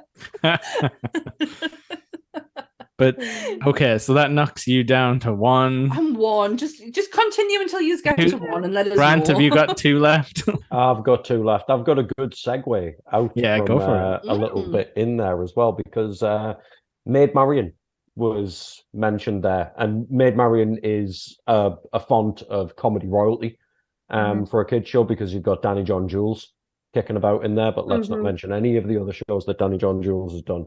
But it circulates around Marian herself, Kate Lonergan. My next pick might not be one of my favorite comedies, but we're talking about top 5s, and I think this show represents, again, a lot of, I keep doing these weird philosophical meanings, don't I? I need to stop. It's so hard, isn't it? Not to, like, you've got to make impact. Fuck that shit, Grant. Just pick something that you want to laugh at. But it did represent a bit of a turning point in British comedic culture and the way that TV was kind of portrayed, and certain people were portrayed on TV. And Kate Lonergan played a very, very small part in this as a police officer, as the girlfriend of one of the main characters. It is a 1-series release from Channel 4 in the early 90s called Terry and Julian. Nobody knows what the fuck. Oh my god, you made us out. Quiet there. We're gonna all Google it. All British. The Julian is Julian Clary. Oh, hang on. Now that rings a bell. Julian Clary is. Now, at this point, Julian Clary had predominantly done a lot of these weird little kind of cabaret shows and that kind of stuff with his stand-up act, and had done a daft little adult-orientated game show on Channel 4. And they chucked him into this sitcom called Terry and Julian, a bit of a parody of your Odd Couple thing that you get with Terry and June. Terry's advertising for a flatmate, and the minute he sets the advert up, there's a knock at the door, and it's Julian Clary being flamboyant as hell. And the reason that I'm saying it's so pivotal is because it was probably one of the first times that they'd given an openly gay, and not only just openly gay, but openly as flamboyant as Julian Clary was, the front and center stage in something that was a bit more mainstream than a cabaret show or a speciality late night thing or anything like that. Whilst there's obviously sexualization and a lot of, vicar, so to speak, in the campus. It really, really catapulted Julian Clary to the forefront of British comedy, which at the time, in the 80s, was still very much, let's laugh at the camp people and let's laugh at the brown people, and let's, it's kind of cycling through the same old shit that we'd had through the 70s, and they just kind of battered him out there as this big, sparkling, fucking fabulous motherfucker on Channel 4 at a really decent time, and gone, come on then. We all remember Channel 4 in the late 80s and early 90s. It was edgy as hell. And it was always pushing the boundaries. Interesting thing about this one as well. I rewatched them again recently. It continually breaks the fourth wall. It's 50% sitcom and 50% stand-up show. Generally, before the break, what would happen is Julian Clary would finish his little skit with the guy that played Terry, and then he'd take a mic in his hand and he'd go sauntering up into the audience and he'd sit down next to somebody and ask them a couple of uncomfortable questions and bring that person from the studio audience into the show for the remainder of it and make them play a character or something like that. And it's a really, really weird way of doing things. Breaking the fourth wall in TV is, I wouldn't say it's a given these days, but if we look at cartoons especially, there's a lot of breaking the fourth wall and stuff like South Park and Big Mouth and all of the rest of them. But as far as TV breaking the fourth wall was concerned, it never really happened, and it sure as hell didn't happen with one of your characters just going, let's go and speak to the studio audience. And do you think it's probably seen as a bit of a cheap joke, isn't it, like breaking the fourth wall for TV? Because like you're saying, it is the realm of cartoons, like holding up a sign to the screen. It's the and they all look at the camera kind of thing, but they just put it on to Julian, and he will walk past the camera crew and all of that kind of stuff. And it's very almost the way that Alan Partridge came much later, but that whole thing of that disorder and that you're not quite sure what's going to get chucked in front of you. Nobody's heard of it, so we've got a nice quick one here, but all of the episodes are available on YouTube. Can I ask, Grant, did this come out? Did this come out before or after Gimme Gimme Gimme? Because when I'm looking at the pictures, it kind of gives us that vibe. I watched a lot of that show. Long before, very much. Gimme Gimme Gimme is definitely a spiritual successor. And both in the not so much in the breaking the fourth wall, but that weird little narrative that you've got going on, except they reverse the roles a little bit. Kathy Burke, obviously, absolute comedy, not just comedy, is she's an absolute icon, phenomenal person. But she assumes that slightly more debauched role. The promiscuity and the sexual humor and that kind of stuff that Julian Clary had in Terry and Julian, whereas is it Tom? Yeah, the male guy out Gimme Gimme Gimme. Yeah, Tom and Linda. He's the more straight laced and he's a little bit more wimpy and what have you. But definitely the dynamic, the way they play back and forward, there's a lot of Terry and Julian that then went into Gimme Gimme Gimme without a doubt. Oh, okay. Well, I saw the spiritual successor. I do like that format. Okay. Very much like that one. Nice one. Cool choice. I like learning about. I'm going to have to rewatch that now. Okay, go for it. I'll be back in a No, but I like learning about new things that, especially if I can possibly YouTube them for free. Yes, it's on all four. it's always a bonus. If it's on all four as well, even better. There you go. Because the YouTube copy's shit. It looks like somebody's been sitting with a video camera filming a VHS on a CRT. It's like, back in the old days. Julian over there. That's sparkly. That's got to be Julian. Right. Well, thanks, guys. No problem. So I'm gonna take one here because I'm just going across the top still, plugging along. Mine is going to be when we're back to Channel 4 again. That's kind of like where I think my favorite comedy sat. Like when I was a bit older, BBC as a kid, Channel 4 as an adult. But I'm going to go with, it's a slightly more modern, but I'm saying that it's probably not anymore. I'm just old now, but I'm going to go Peep Show. Oh, wow. Yeah, this has honorary member on my list. It almost made yours, did it? Almost made mine. It's something I watched in uni. It's like, it was very much what was on at the time. Yeah, absolutely. It's kind of it's an interesting one in that it's gone away and came back a few times. So chances are, if you didn't hit it the first run, you might have accidentally saw a later season and went, "Ooh, like what's this?" It's on streaming, obviously. I've never watched an episode. Oh, okay. I think it still holds up just because you obviously lived through England, like when it's set. I don't know if an American would get it. To be fair, it is something I want to visit. Yeah. It's only because, and I'm not a big fan of him, but I watched an interview with Youngblood, who was sitting with, oh God, what's his name? Not the tall one, the other one. David Mitchell. Yes, he was sitting with David Mitchell, and he thanked him for Peep Show, because when he was in the pandemic, he was stuck in America and he couldn't get home, and he's very much a home bird. And he was like, Peep Show got me through the pandemic, because it just reminded me so much of home, and I couldn't stop watching it. And I was like, oh, that's so, like, I'm not a fan of him. I just thought it was so sweet. And I was I might give it a watch. I think you'd like it. But like, if anyone doesn't know the basic rundown, it's the classic Two Horrible Flatmates. We love that. We do that so well. We do. We really do. It's an interesting one. It's shot in first person a lot of the time. Yeah, I've seen the concept of it. Yeah, so like you're oftentimes seeing a character walk around from their own point of view. It's getting in so you're getting like first person uncomfortable conversations.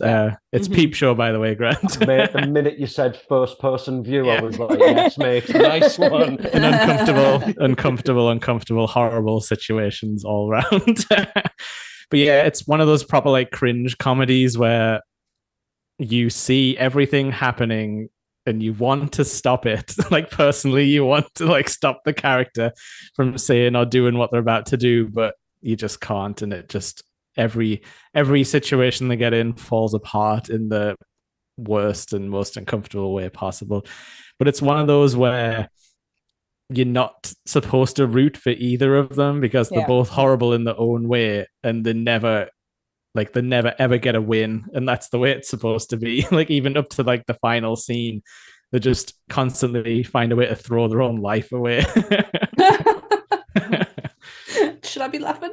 I think yes, I should. You should. But no, like it's so like memeable as well. Like, to this day, when something horrible comes on the internet, a lot of the stuff Grant says, it's like, I'm eating a fruit corner, Jeremy. Like, he says something horrible at breakfast time and stuff like that. But yeah, you got your very like straight-laced like fan of war history, and your what would you call a musician, dull scum friend. Yeah. But like, growing up, I'm sure like we've all known that guy. Yes, absolutely. Is Olivia Colman in it? She is. Mm-hmm. Yeah. She's the love interest. I think she is so funny. She's fantastic as well. I love her. She's amazing. I just love her in real life as well. She's just so hilarious. But honestly, it is like, I think Grant, you mentioned Partridge just recently. It's like up there for like no, stop, like don't say that. It's like, no, you're making it worse. Like, but it's just like proper like the most cringe TV. But no, it's great. And I love cringe TV. Like, it's some of my favorite, and I can't get away with Alan Partridge. That's like even too cringe for me. Like, I love it. Okay. My brother is a mad Alan Partridge fan, so he showed that to me, and I think we Brits do uncomfortable humor very, very well. Massively. Because we're constantly getting in uncomfortable situations. Yeah, but we are very we revel in the uncomfortable, and sending each other up and sending ourselves up, and that kind of slightly dirty, disgusting humor. Absolutely. Yeah. Very like, good. You were saying before, like, Blackadder, like, it's done, you don't want to see anymore. Like, Peep Show is the thing where I would gladly accept another season. Like, I'm sad that it's over, and I'm like jealous, Sammy, that you might get to watch it all from the start. Like, there's not too much of it either, because it's a classic like British show where it's only got about 6 seasons with maybe like 8 episodes at max. I'll definitely give it a watch. It's something that is on the list, because I feel like I'm getting older. I'm starting to understand these kind of comedies more. See, oh, sorry, Lauren. That's what I said. I wouldn't say no to seeing those guys again as like years down the line. But they're still horrible. Oh, definitely. They'll never like. It's one of those where they'll never change. Yeah, and that would be funny. That would be funny to see like They're not sick, but they're not well, as the theme song says. Exactly. Sorry, Grant, what were you saying? Yeah. No, part of the reason that Peep Show didn't make my list, because I absolutely adore it, and I think you were touching on it when I sat back down, mate, the cinematography elements of Peep Show, with it all being taken from the first person, is absolute beauty. But the last 2 seasons of it, for me, kind of pulled me away from it a little bit. I felt that they were clutching a little bit. I don't want to obviously talk bad about it, because the first 4 seasons they're a masterpiece.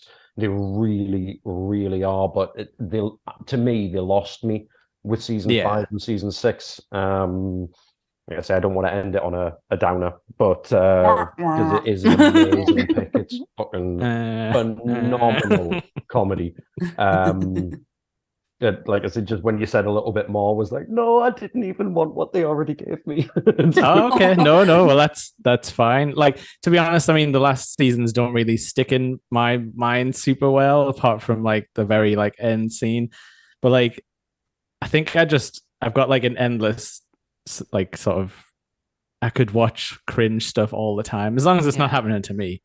Yeah, same here. I am. It's not on my list, and hopefully I'm not pissing on anyone else's list. But The Office is where cringe TV started for me. Mm-hmm. Okay. The English Office is the cringiest of cringe fests, and that's where it starts. And I'm happy to watch cringe TV, so I'm really gonna look forward to watching this. Oh yeah, I'm pretty sure it's on I'm sure it's like still on Netflix. I'm sure it's like on Netflix, and we're just about to finish Brooklyn Nine-Nine for the second time. So well, if you want a really massive tonal shift, Peep Show afterwards. I think we need one. Maybe, yeah. Brooklyn Nine-Nine's getting intense for that last season. Yes, it is. Okay, pick. Who's got 2 left then? Both of you, we're going to go with the Lauren Grant, Peaches again. Yeah. Oh, Grant, are you? You've got 1. I'm 1. You're. Okay. I'm 1 too. So we're going to Lauren. We're going to do the bottom row. I'm going to do it quite going back to. There's a connection to my last pick, but I'm going to go to the very kind of brass tacks storytelling comedy. And Mr. Bean. Oh, nice. I didn't even think about this. Mr. Bean is just, it's genius. It's so simple. Yeah. Mm-hmm. There's barely even any words, but it speaks to so many people in so many countries around the world. Yeah. You don't have to speak English to watch this show, to find it funny, to understand it. And, but obviously it evolves over time. Like one of my favorite scenes is the bit where he's in the park with the sandwich. Yeah. And he's pulling the different bits out of his clothes, and he's got the hot water bottle for his tea. And he just like sneezes with the pepper and it just blows everywhere. And the guy next to him on the bench is just like really uncomfortable, like, you know, offering him the rest of his sandwich. And it's just genius. And like, but again, it brings you low sometimes, because it's the bit where his so-called friends, like, they skip the clock forward so they can go they can escape him on New Year's. But you know why? Because he's so uncomfortable. It's like, you wouldn't want to hang around with Mr. Bean. No, it's like his girlfriend is like, you know, pointing at the ring in the window, and he, you know, she really wants that. He gives her a picture of the couple. Yeah. he pulls something out, and she thinks it's the ring, but it's just a cock, so she can hang it up. Honestly, like, I think maybe this is like a Rowan Atkinson thing. Maybe he's like the king of the comedy here, but like the setup it's just perfect. It's that right amount of time where it's not too long, but it's not too short, where like you just go along for the ride and you think, oh yeah, he's gonna, like the one where he's like trying to take his clothes off without the guy next to him seeing him on the beach. It spends this whole like 10-minute long sequence of him trying to get like his shorts on and then his pants off and do like the switch over so he can go swimming. And then it turns out the person he was trying to avoid seeing him naked was blind the whole time. But like, it's just that thing where like that's just made me inside like laugh. Yeah, like you get this entire long thing and you're like, okay, I see where this is going. Like he's probably going to get caught out, and then it's like it spins it around to something else, and you're like, right. And it's how he can move.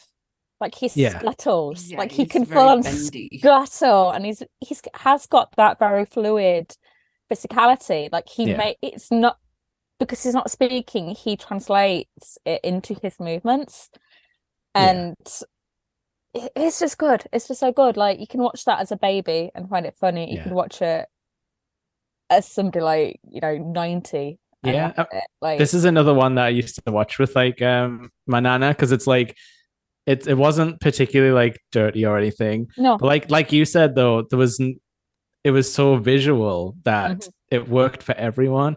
And I can remember like my nana saying like one time they went on holiday and on the plane the entertainment was Mr. Bean, and she was like, it's great, I didn't have to buy the headphones because it was Mr. Bean. Like you don't need the sound. But like you said, it's awesome that it carries to like different cultures and stuff, or just anyone who might have some like accessibility issues with language. It's awesome that it can just like, it's like a universal thing that just sort of transfers to anything. I never really looked at it that way. I used to find it when I used to watch it growing up so fucking annoying. Yeah, like, he's definitely supposed to be annoying. Irritatingly annoying, to where I was like, this is just not even funny. Like, I just don't find this hilarious. But you just describing that episode, I can picture that episode in my head, and I can feel my insides like go back and watch it. You'll probably really appreciate it. I've seen clips recently, and I've got a whole new appreciation for it. But when growing up, I just couldn't. I was like, I loved it. This is fucking ridiculous. I always find it funny. The bit where he packs his suitcase. I like the dentist episode. Oh yeah. That was what's his name? Richard Dudar. Who played Victor Meldrew. Yes. Gosh, what's his? Oh, okay. Another comedy genius. Yeah, he was the dentist in that episode. I only realized that when I watched it back like a couple of years ago. Which is again, sorry, I was on mute. What was his name? Were you saying his name as well? Yeah, Richard Wilson was the guy. Wilson, that was it. Yeah. He just shouted, Richard Wilson. Again, a perfect foil for Mr. Bean. I always like the one where he goes to the exam and he's trying to cheat off the guy next to him because he thinks he's gone into the wrong paper. But again, that's an entire episode setup where all he had to do was turn his exam paper over, and the thing he'd studied for was on the other side the whole time. He's getting his like little Pink Panther out and like putting all his things out on the desk. Lucky Charms. What did you just think of the movie? Because that came out around the time. Movie. Yeah. Well, there's a few. The Ultimate Disaster Movie is the one I'm talking about. I think I've seen two. Was the two movies? There was a holiday one. I didn't quite like it as much. It was weird because he went to America and the comedy was very America-centric. Like they'd kind of rewritten them. I think it was one of those generational things, though. I think it seems to be people who are like younger than me, like slightly in like the younger generation. That's what they find funny. Yeah. Like that spoke to them a little bit. Like that's their Bean. Like that's their Bean. And then my Bean was like the TV show, because it's like the Mr. Bean cartoon as well. Yeah, which I've seen a bunch of. That's it's kind of cool that he's there for like another generation as well. And I think you can probably appreciate all of it if you look at it. But where my heart is with the original episodes. Sammy, I can bring you into the movie. The guy from Ghostbusters 2 who looks after the painting is the guy he goes to live with. Oh, Yana. Yeah. And obviously, what is it? They've got a picture. He ruins the picture of Whistler's mother. And draws a horrible face on it. And then you get Yano, like when he shows him the painting, he's like, Jesus of Nazareth, like doing all this overacted and stuff. Very good. Did you see his new Mr. Beanie thing that Ron Atkinson did for Netflix? I don't think so. It's not Mr. Bean, but it's very, very much in the same vein, called Man versus Bee. Yes, okay, I did hear about this. And so like B movie. It's him getting hired as a house sitter by like a rich woman. And then she's like, oh no, I'm on my way out and the keys are over here and this is the but he's been introduced to the house far too quickly, and then he gets left in this woman's house by himself and a bee gets in, and Uh-huh.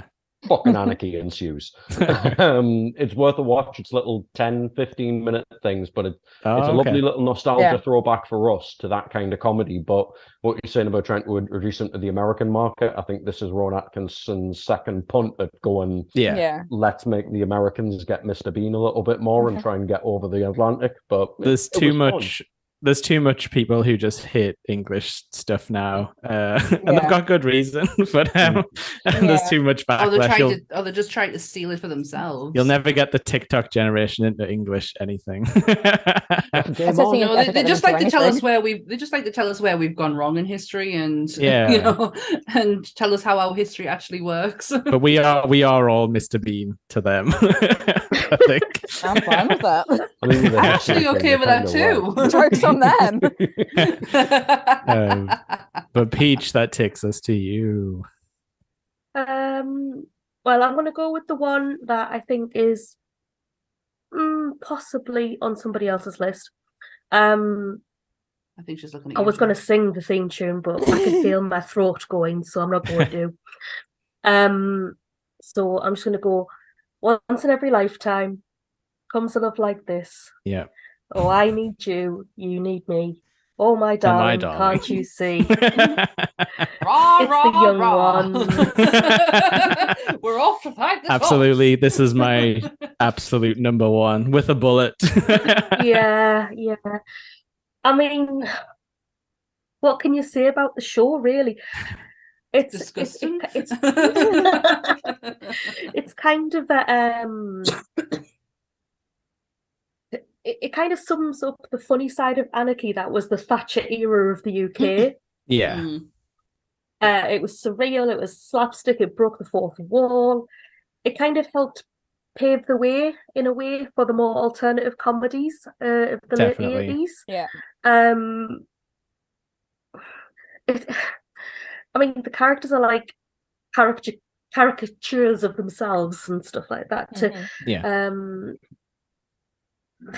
Providing a voice for the youth type of thing. Absolutely. But like they kind of were and weren't at the same time, because like in one, like they were kind of held it all at the same time. They're like, on one hand, we're a parody of like the youth of today, but then on the other hand, we actually are speaking for them in a way, because they played it so like in both sort of camps there.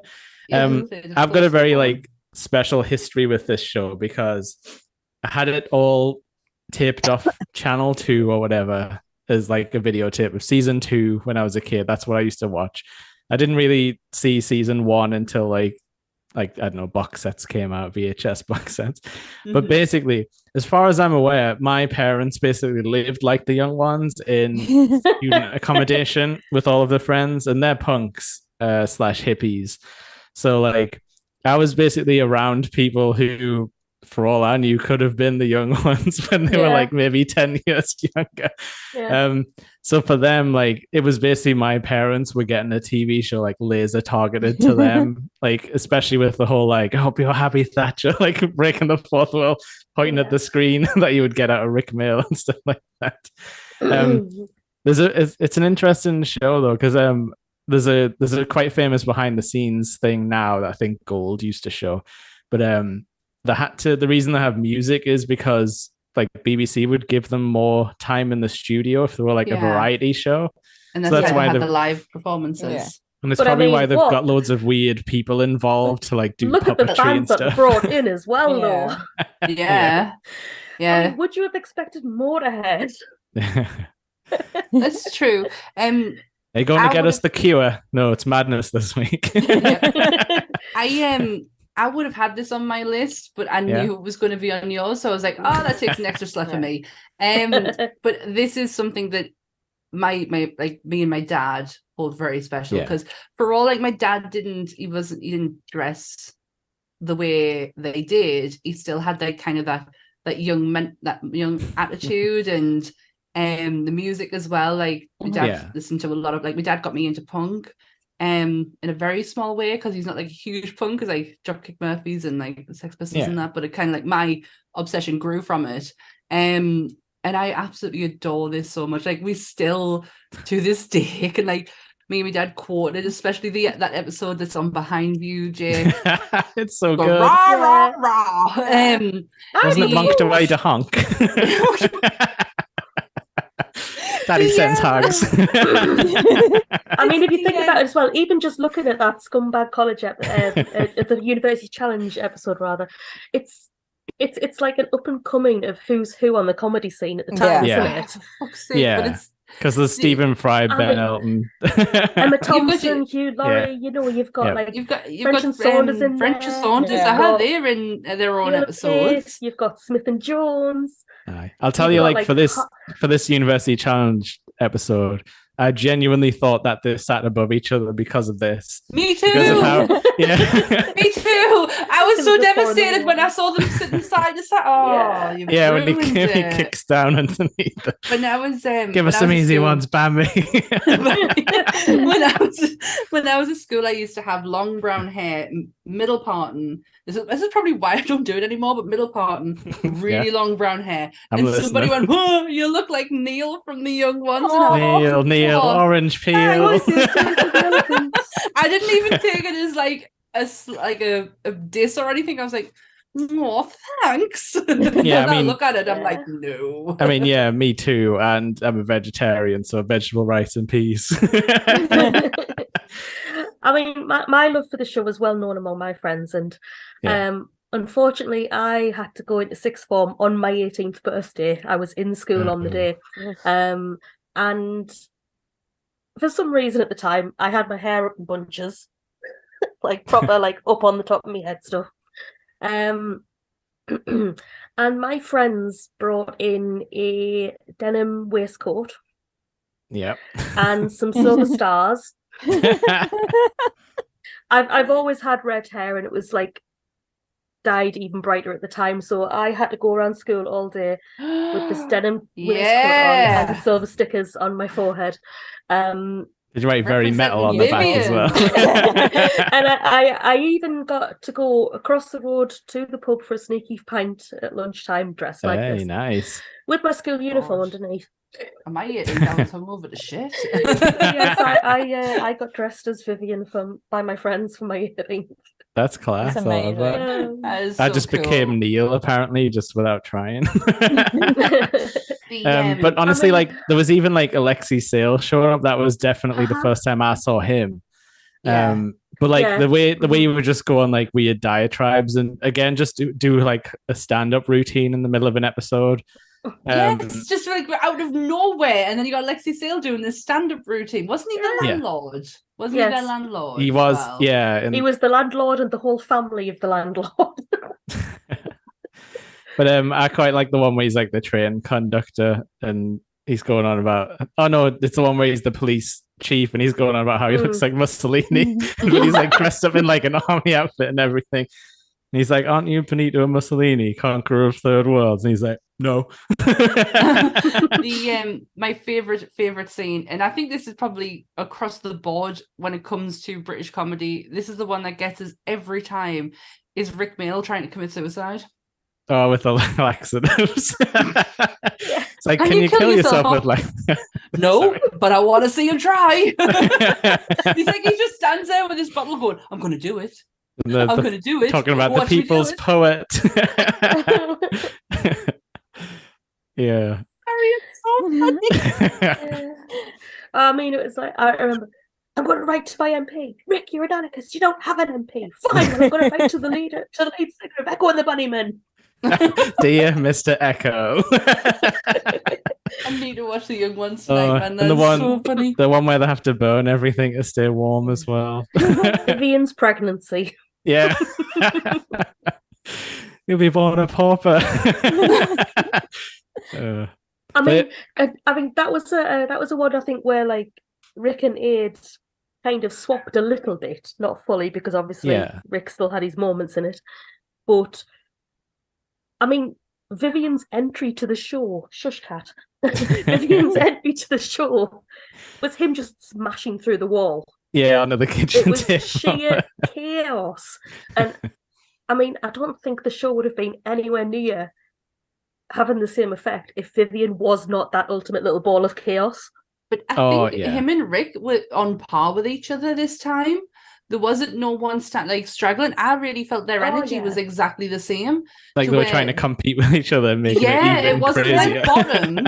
It wasn't like bottom where you could tell the difference in dynamic and character. Yeah. But with these two in Young Ones, I really think they were like kind of fighting each other. Mm-hmm. Yeah. Mm-hmm. Well, they kind of split as well, because in between the Young Ones and bottom, you've got a couple of much lesser known seasons. The Dangerous Brothers, which they did as a sketch show, and Filthy Rich and Cat Flap. Filthy Rich and Cat Flap. Where obviously you've got Rich playing that far more kind of straight-laced, stiff character, and Adrian Edmondson running around him. I think it kind of goes back to that chemistry. It's kind of like this with the two of them, wasn't it? Yeah, who's going to be the fucking lunatic this time round? Let's, 1, 2, 3. Oh, it's you.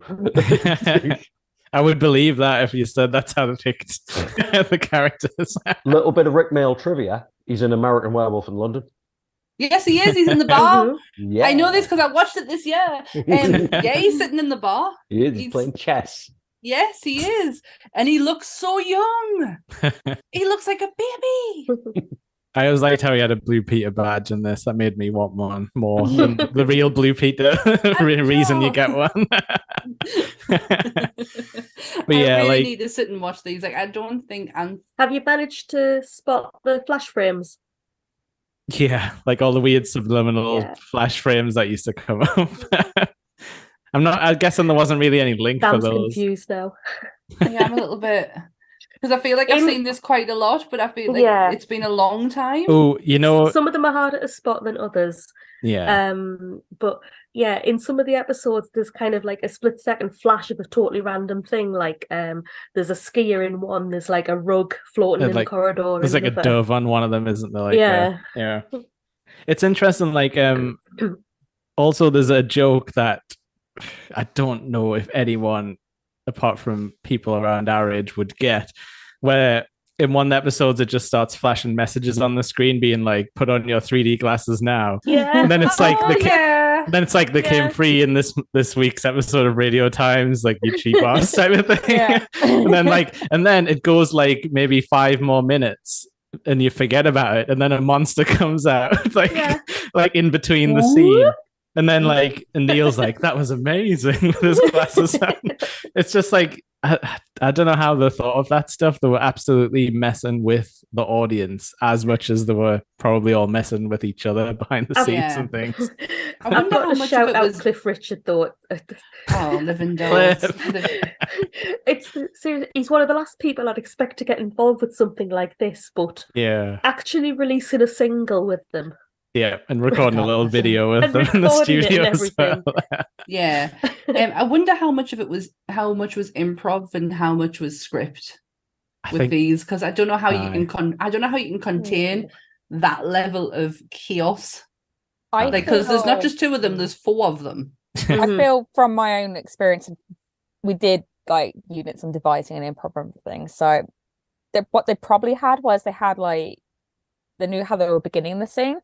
And they probably knew how they were going to end it.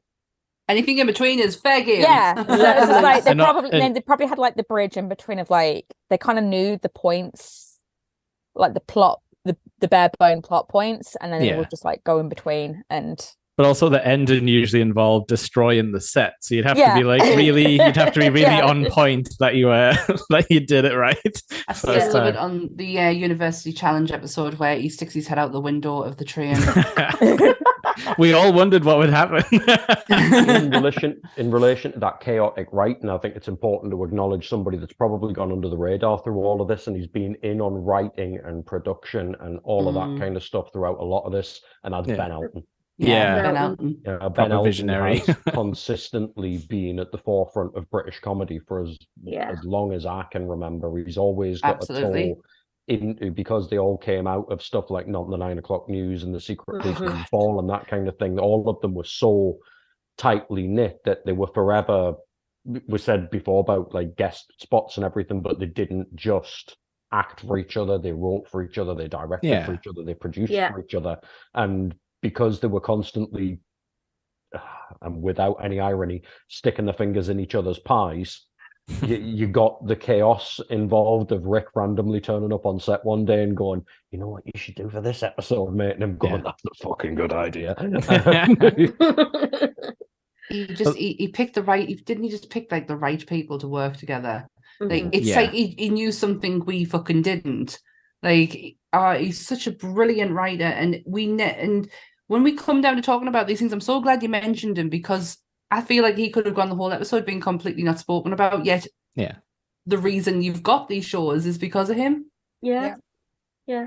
absolutely. But like, I do like that this does feel like a group effort to make the young ones work, because it at so many moments it feels like it could literally, the set just fall apart. It looks like it's held together with like gaffer tape and blue tack and sellotape. Probably was. But yeah, obviously, like you get all the physical comedy, but you also get some really like sharp writing and like really like quick fire like quips and everything. I mean, we haven't talked about Mike, but he's kind of more like a character you don't appreciate until you're a bit older. Yeah, I totally get that sentiment. Very much it's got layers. I love the fact that we get the impression that Mike is like so successful with the ladies, but then you've got that scene of him in bed with a blow-up doll. Yeah, he's the classic, like everything about him is fake. To be honest, you were saying like there's like the parrot sketch and the four candles. They kind of do that with Mike and his fish when they're all sick. When he's like, "What's this fish doing in my bed?" And he's like, "It's not in your bed, Mike." And then he comes back without it, and they're like, "What fish?" And it's just a random way, he just keeps popping into the scene for no reason. But yeah, I love it. They weren't afraid to just put non sequiturs in whenever they felt like it. So was that your last choice, Jake? No, it's Peaches, but mine as well. Yeah, it's not my last one. So I'm all gone. I'm absolved of all. You're sins. all out. Well, depending on Lauren's next choice, we'll see if I am. And me. Do you want me to go next? Yeah, go for it. Yeah. Go on. See, I'm really tired for my last one. So I'm really tired. No, I am tired too, but I've got one left, but then I've got a bunch of honorary mentions left as well. Oh, I think you got to do it. You got to decide now. Lauren. Yeah. Lauren's choice. I know. Okay. That's the reason of top 5. Black books.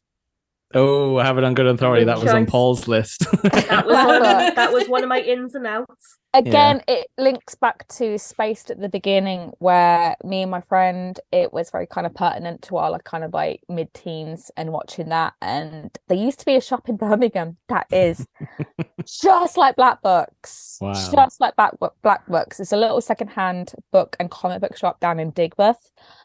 And it was just like just stacks and stacks, dangerously so, of like books, and a very grumpy sales assistant. Me and my friend would go and like ratchet through.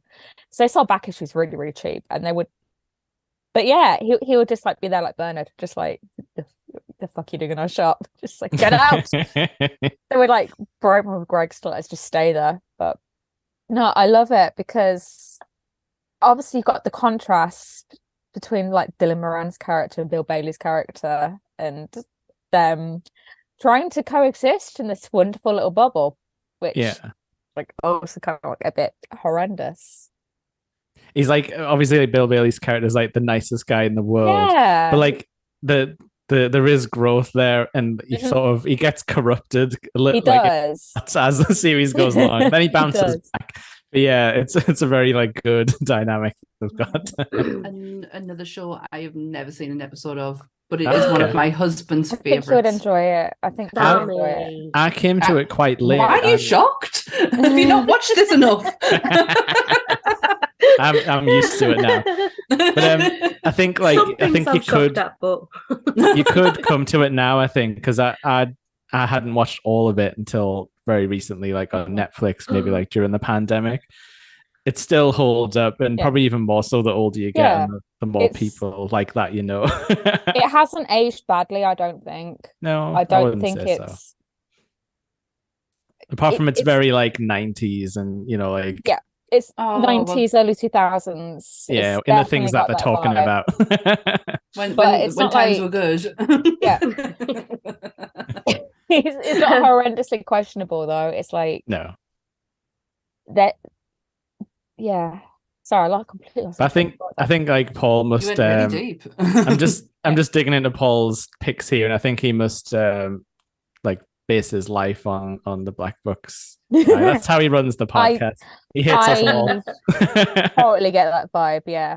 If he No, smoked, he would be chaining, and if he drank, he'd be on the wine constantly. So I was watching a couple of episodes before we did this, and it just took me back to that like kind of happy point in my youth where it's just like, but Bernard's just got such a bleak outlook. He hates the customers, he hates his job, he just hates everything. But he's just still there. Sat in his that sounds very much like Paul. But like it's that just sounds like someone who's worked in customer service a lot. Yeah. No, it's very if he works in customer service, it's pretty shit. Yeah.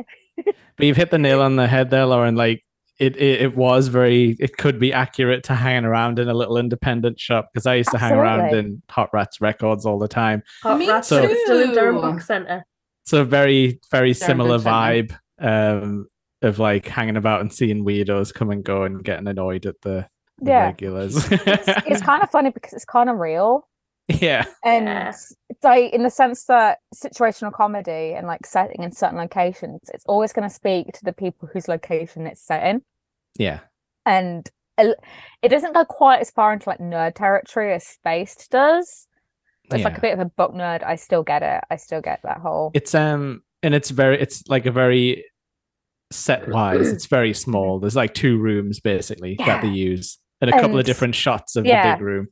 There's like there's like and like Fran's shop next door as well. It's just all like in contrast. It's all pretty and nice, and I kind of liked Fran because obviously she's like the female Fran, but she's not like she's more than just like, you know, the boobs and legs kind of. Yeah, the player offers like at times like the bimbo character, but at the same time, she's got her life way more together than any of the so-called smart characters. It's like I love the IT crowd, but Jen at times is just like just a dumb bimbo kind of thing. Yeah, without the payoff sort of thing. Yeah, and it's just like, I don't know. I just find kind of by contrast, Fran just seems like a more layered level character, and I think that's why Black Books wins over my list. Is because she's. Yeah, it's just a more random show, and it's like it is mostly the 3 of them, like these people who kind of come in and everything. And as far as I'm aware, it's another one that doesn't really go anywhere by the end. They just exist, like which is more life. That's kind of life. Like, and again, they will never make any more. Like, no. I think Dylan Moran has, you know, quite heavily said never again. Yeah. But I wouldn't mind seeing them like. Everyone's got that one series. I wouldn't mind like a little special of like him still in the bookshop yelling at, you know, Zoomers. Yeah, I'm sure he'd hate Zoomers for like taping everything on their phones. Taping everything on the phone. Wow, I'm old. Yeah, with the TikToks and the YouTubes and the tweets. Okay, Peach, let's go see what one of your last ones is. Has everybody else finished theirs? No, I've still got one left. No, we're coming back. We're coming back. We're circling back. We're gonna circle around. Right. Right. The last one is probably the one that caused me the most kind of trouble deciding on, because there was a couple. I mean, I'd considered Black Books and IT Crowd as well, but I'd also considered Coupling and The High Life. Oh yeah. Are you recalling The High Life there, Grant? I am indeed. It was one that popped into my head a little bit, but I couldn't. Not one that I would have picked, but one that kept triggering memories of certain little skits and what have you. It was about the air stewards. Yes, the air stewards and the theme song and that. But anyway, that wasn't my pick. It was a one that was very close to being on the list, though. It's the next pick I've got is like a show within a show within a show. Oh. If you know it, you'll get it from what I say next. Author, dreamweaver, visionary, plus actor.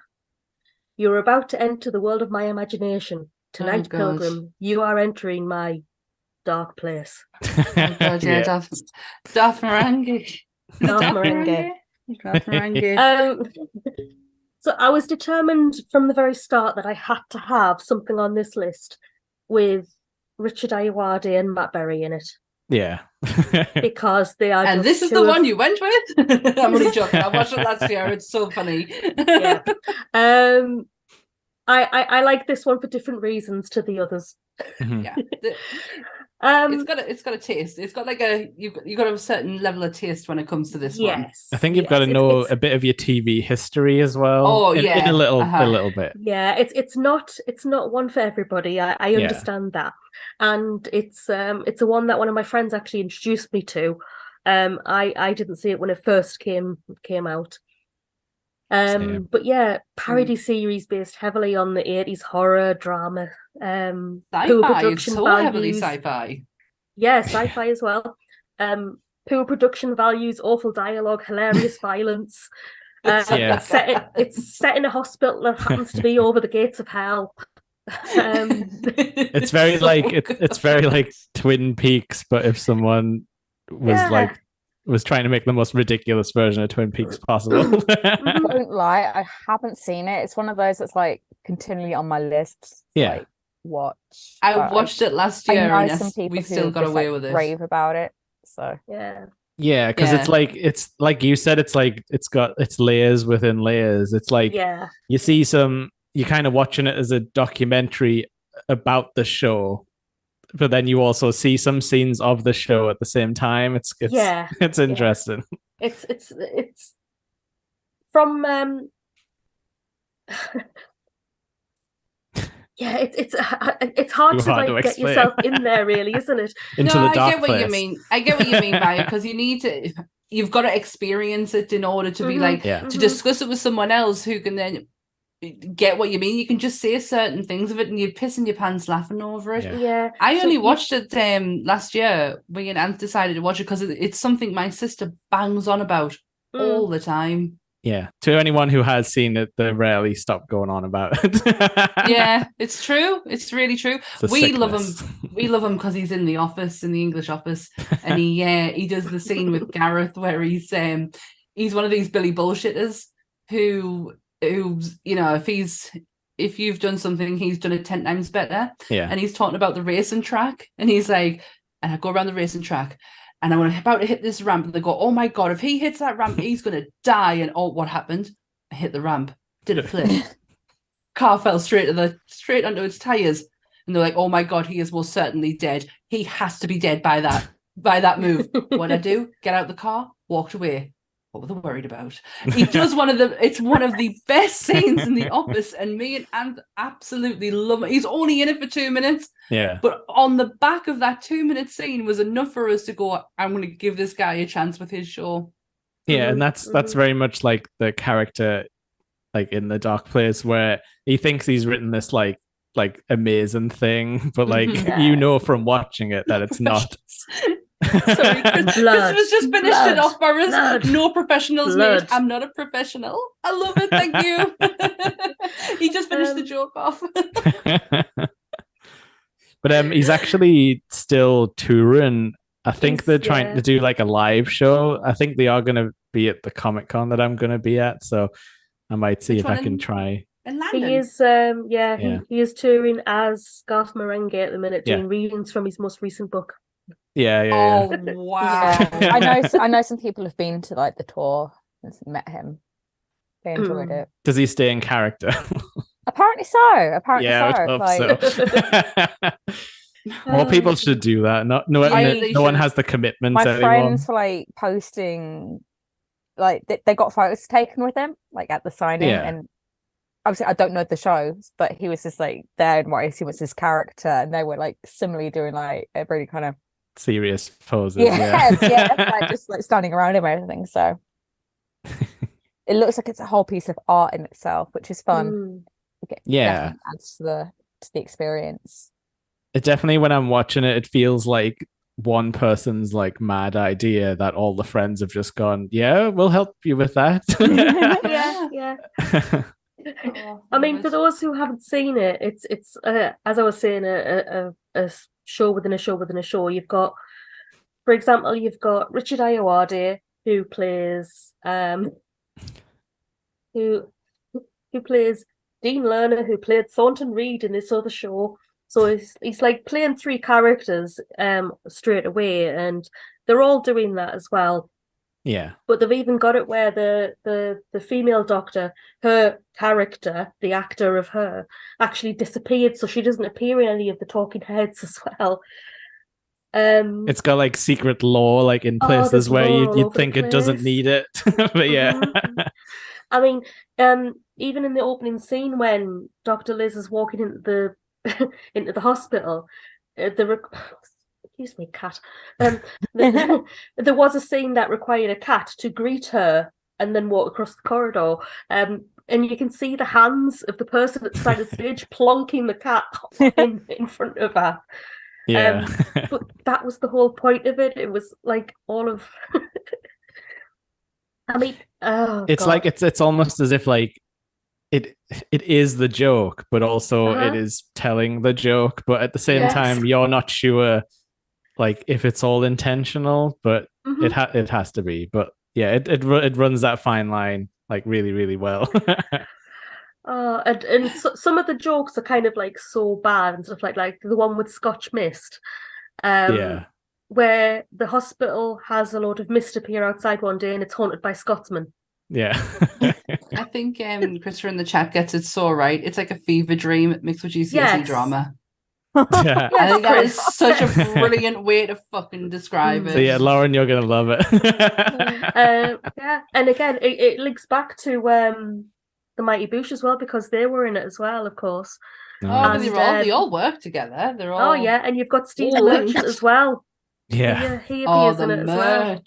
The merch is in it. Yeah. A little bit of the merch. That might be, there's a lot of like shared actors, which is fun because that's like they're like the next generation, aren't they? We had like the Rick Mail that we all grew up with, and then they're like the next crop that kind of seem to come out of it. Oh, absolutely. They're diving right out as well. Noel Fielding at the moment is doing some of the voices for Disenchantment. I heard that. Yeah, that's pretty cool. And so is Matt Berry. At least I think he is. He certainly was in it. I don't know if he still is now. Because of like What We Do in the Shadows, everyone in America, rightly so, loves Matt Berry. Yeah, so they should, because that man deserves the world. He's actually really good live as well. I've seen him sing with his band. Wow. I just love them. They are so good live. That's so cool. I just absolutely love him, that voice. Voice. God. Yeah. Sammy, I think that means we're up to you for the final. Well, that actually leads lovely into my next one, because my next one does have Matt Berry in it. And my last one, I should say, not my next one, my last one. I love this program so much. I will defend the lead female in it because she ain't no bimbo, is our Jen. It's the IT crowd. Oh, I did see you laughing when IT crowd got mentioned. I kind of I beg your pardon. Not yet. Not our Jen. No, I don't hate. You never said the word hate. You never said the word hate. You just said it's not like Jen.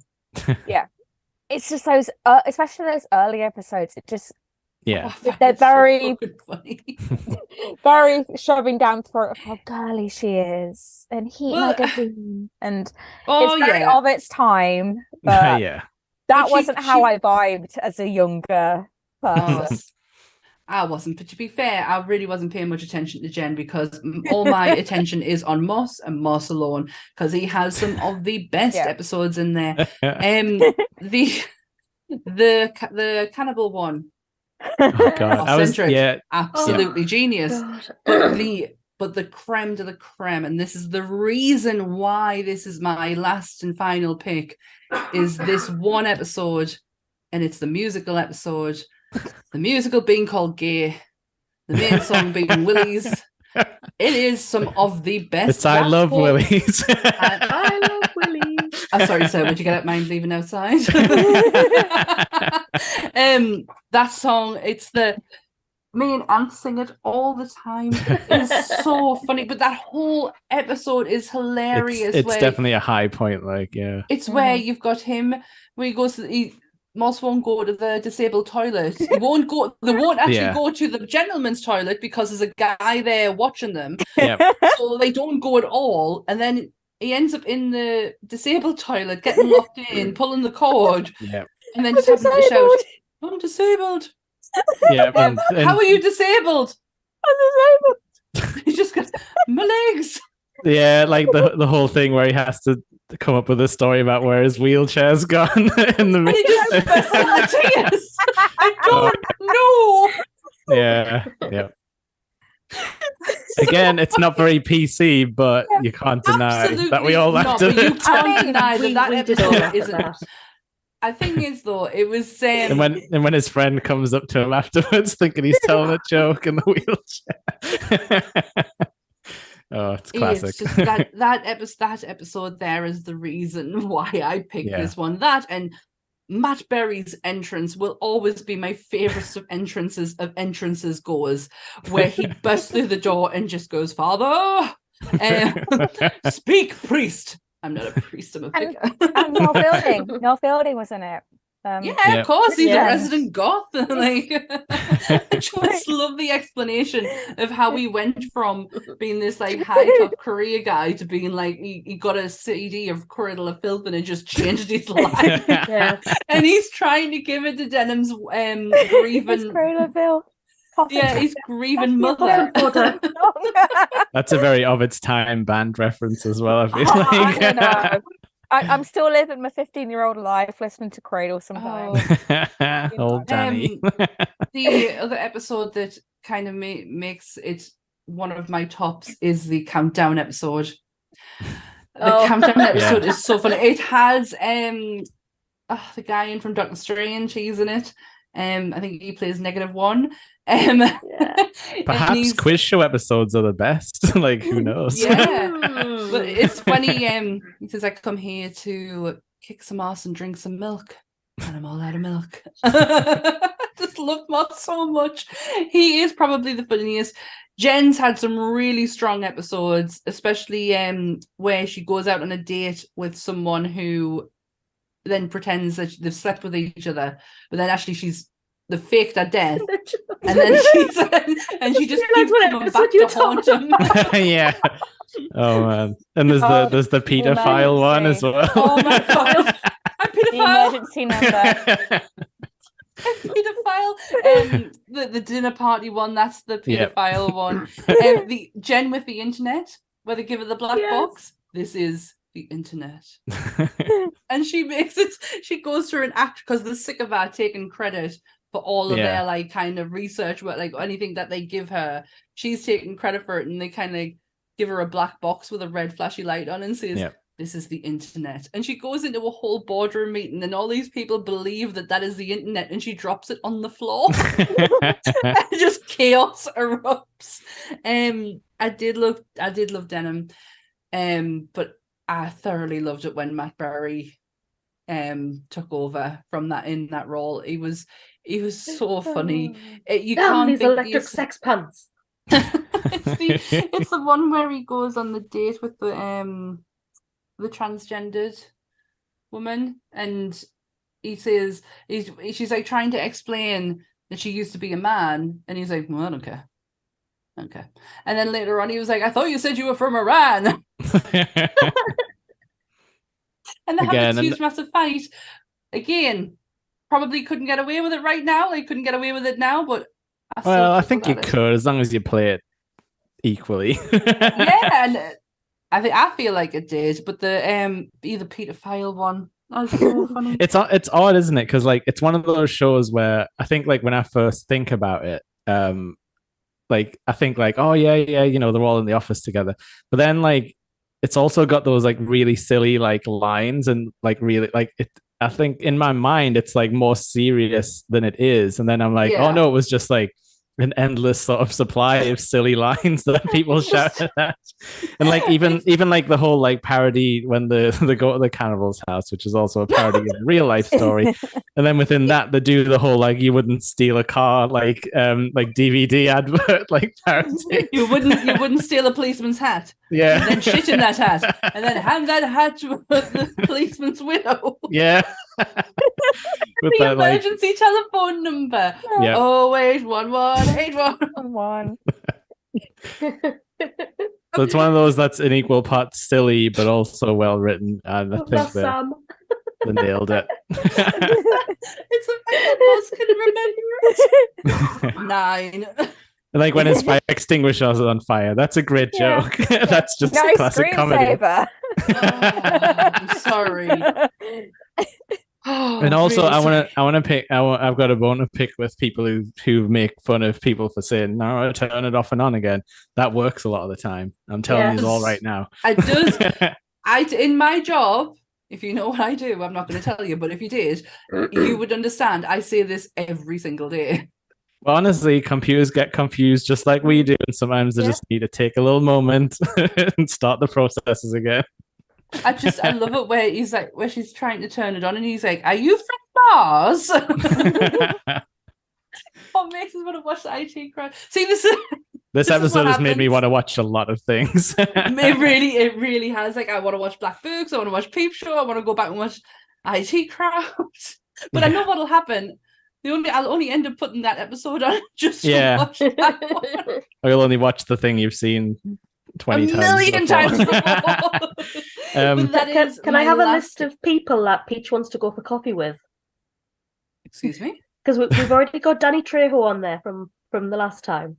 I want to add Richard Ayoade to it. Oh, okay. Yeah, you can have your list. You can have the Peachy's coffee date list. Peach's coffee date. So like, I'll give like a quick rundown of Paul's list then, because our dearly departed is still Grant here. Got one more? Are you done? Are we done?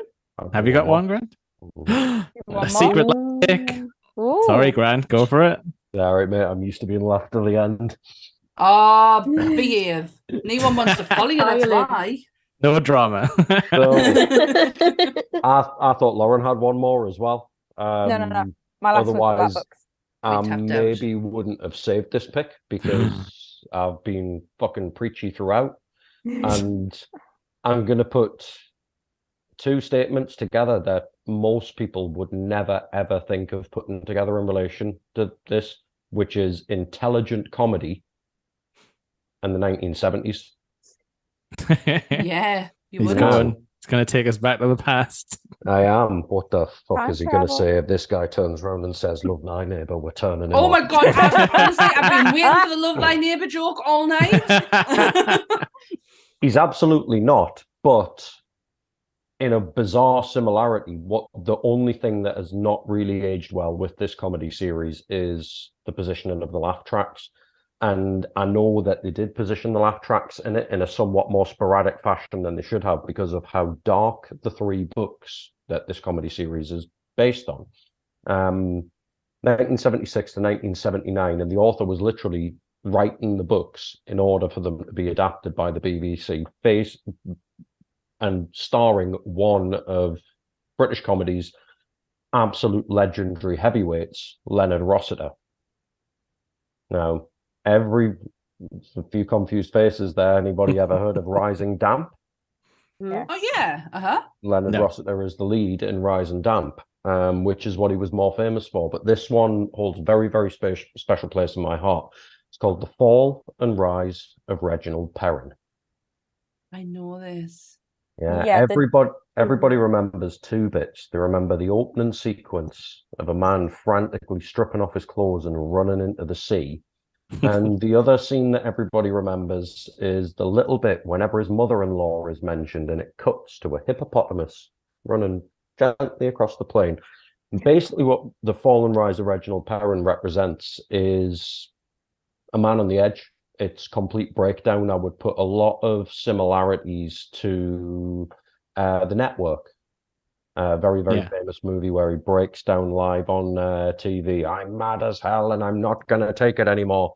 and it centers around Reggie Perrin. American viewers and more modern viewers might be familiar with this because it got an American remake and it's had a UK remake in recent years starring Martin Clunes. And it is basically Reggie on the edge, middle-class life, absolute monotony. Get up, go to work, come home, same routine, day after day after day, and he starts to crack. And over the course of the first season, it starts in tiny little floor lines. He's lost control of his inner monologue and this kind of thing. So the mother-in-law is a prime example. He's sitting there with his wife and he starts referring to his mother-in-law as the hippopotamus. And he starts all of the pressures of life. He hasn't had a holiday. His wife his marriage is mundane, and so is his life and all that kind of stuff. To the point where halfway through the season, he fakes his own death, which is a very, very morbid thing to deal with in the 1970s. And I say the laugh track's not very well put together because the understanding now that we have 50 years on regarding mental health would mean that a lot of these things weren't laughable. But to watch it through and absorb the laugh track as I'm laughing with him as opposed to I'm laughing at him can kind of make it more bearable because it doesn't have those awful things that British 70, well, okay, there are some, you know what I mean? There are certain elements and certain terminology that have not aged well with the times. Yeah. But once again, these are words and phrases and mannerisms that weren't perhaps made so maliciously. Like there's an instance where he uses the R word in relation to somebody being silly, but somebody being stupid. But in 1976, that was very, very much a technical term and not the slur that it evolved into. And these kind of things, there's difficult stuff to hear. But the reason I say that it's intelligent is because it brings forth a lot of elements that we've seen discussed in some of the more modern comedies. We've got internal monologue happening throughout with Reggie Perrin, which is obviously one of the staple parts that we see in Peep Show. Is the constant internal monologue going with them. And the other thing that we have with it that made it differ so much because it's based on books is there is chronology in this. Nearly everything that we have brought up so far, you can dip into an episode and immediately work out what the characters are doing and who they are and what their association is and pick that up in some degree. With Reggie Perrin, you can't do that because it tells the story of this man's breakdown from the start, that not necessarily the end. It starts with quite a self-fulfilling prophecy in that this man will never, ever be happy. He goes through all sorts of shit. He fakes his death. He comes back in weird fucking archetypal, stereotypical disguises to try and reinfiltrate his own life. He then realizes he still loves his own family, so he reveals his identity as if they weren't already blissfully, definitely fucking aware of the fact that it is the husband and the dad. He then tries to self-destruct by starting a business that he knows he's going to fail, but the business takes off unexpectedly, so he tries to sabotage it. And when he can't sabotage it, it leaves it on a cliffhanger at the end of him staring out to sea, the same way that he is in the opening credits and the same way in which he fakes his own death in the first season, basically hinting that he's going to do it all over again. And the books are darker.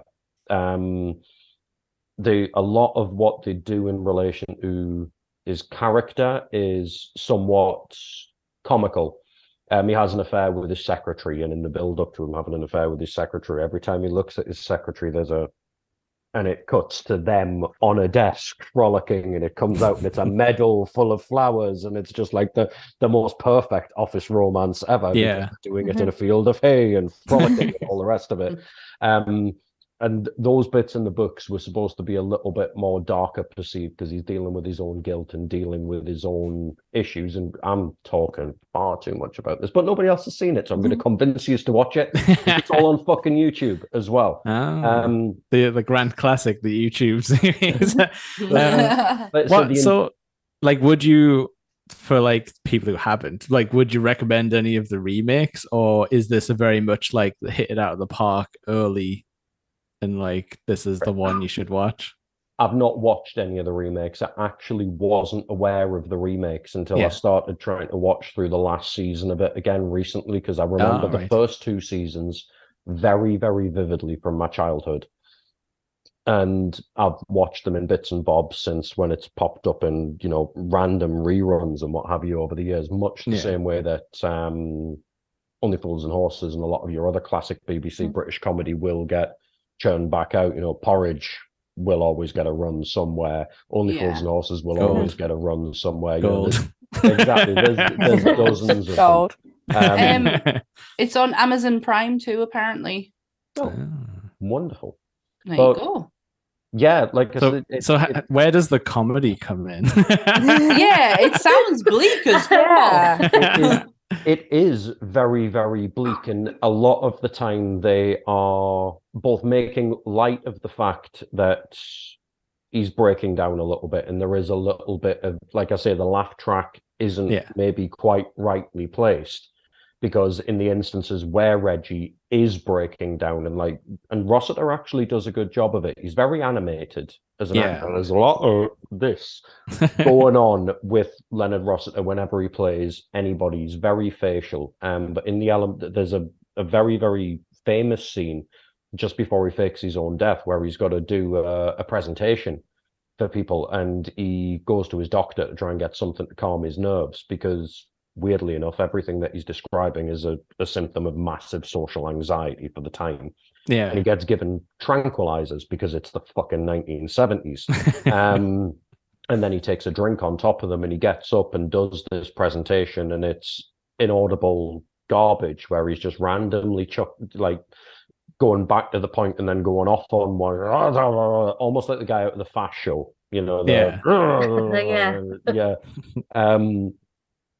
So, like I said, but it also comes from his reactions to the monotony. And every single day, he's 11 minutes late to work. He's 11 minutes late back from work, with ever-escalating excuses and ever-escalating distaste for what's going on in his life. These horrible things that he can't control, that means that he's not doing what he's supposed to. His boss in it is very much that autocratic nightmare of a 70s boss. The tagline is, "I didn't get where I am now by," and every single time he's berating down his employee and just gradually wearing away at the man's sanity. But there's that ultimate, like I say, that underlying issue of the fact that the man will never, ever be happy, regardless of how happy he is or how sad he is. That's where the comedy comes in. It's like the cynicism of the life that he has around him and never being truly happy with what he has. Much the same way that, sorry, I'm going right off on one here. But another one that hasn't been mentioned is Citizen Smith. Yeah. And Some Mothers Do Have Them as well, both from a very, very similar generation where there was a massive amount of sympathy and a massive amount of kind of relatability within the characters and some of the things that they go through without necessarily tearing away from the comedy. More like a long burn on the bits that Sammy was talking about earlier in relation to Only Fools and Horses, where it'll randomly hit you with a right hook of emotion. Reggie Perrin took melancholy comedy when there was no melancholy comedy. Yeah. It took dark humor when there was no real dark humor, and put it front and center on the BBC for people to laugh at, but for maybe certain people to look at and go, maybe I need a holiday. Yeah, that's what the entire this guy's got it right.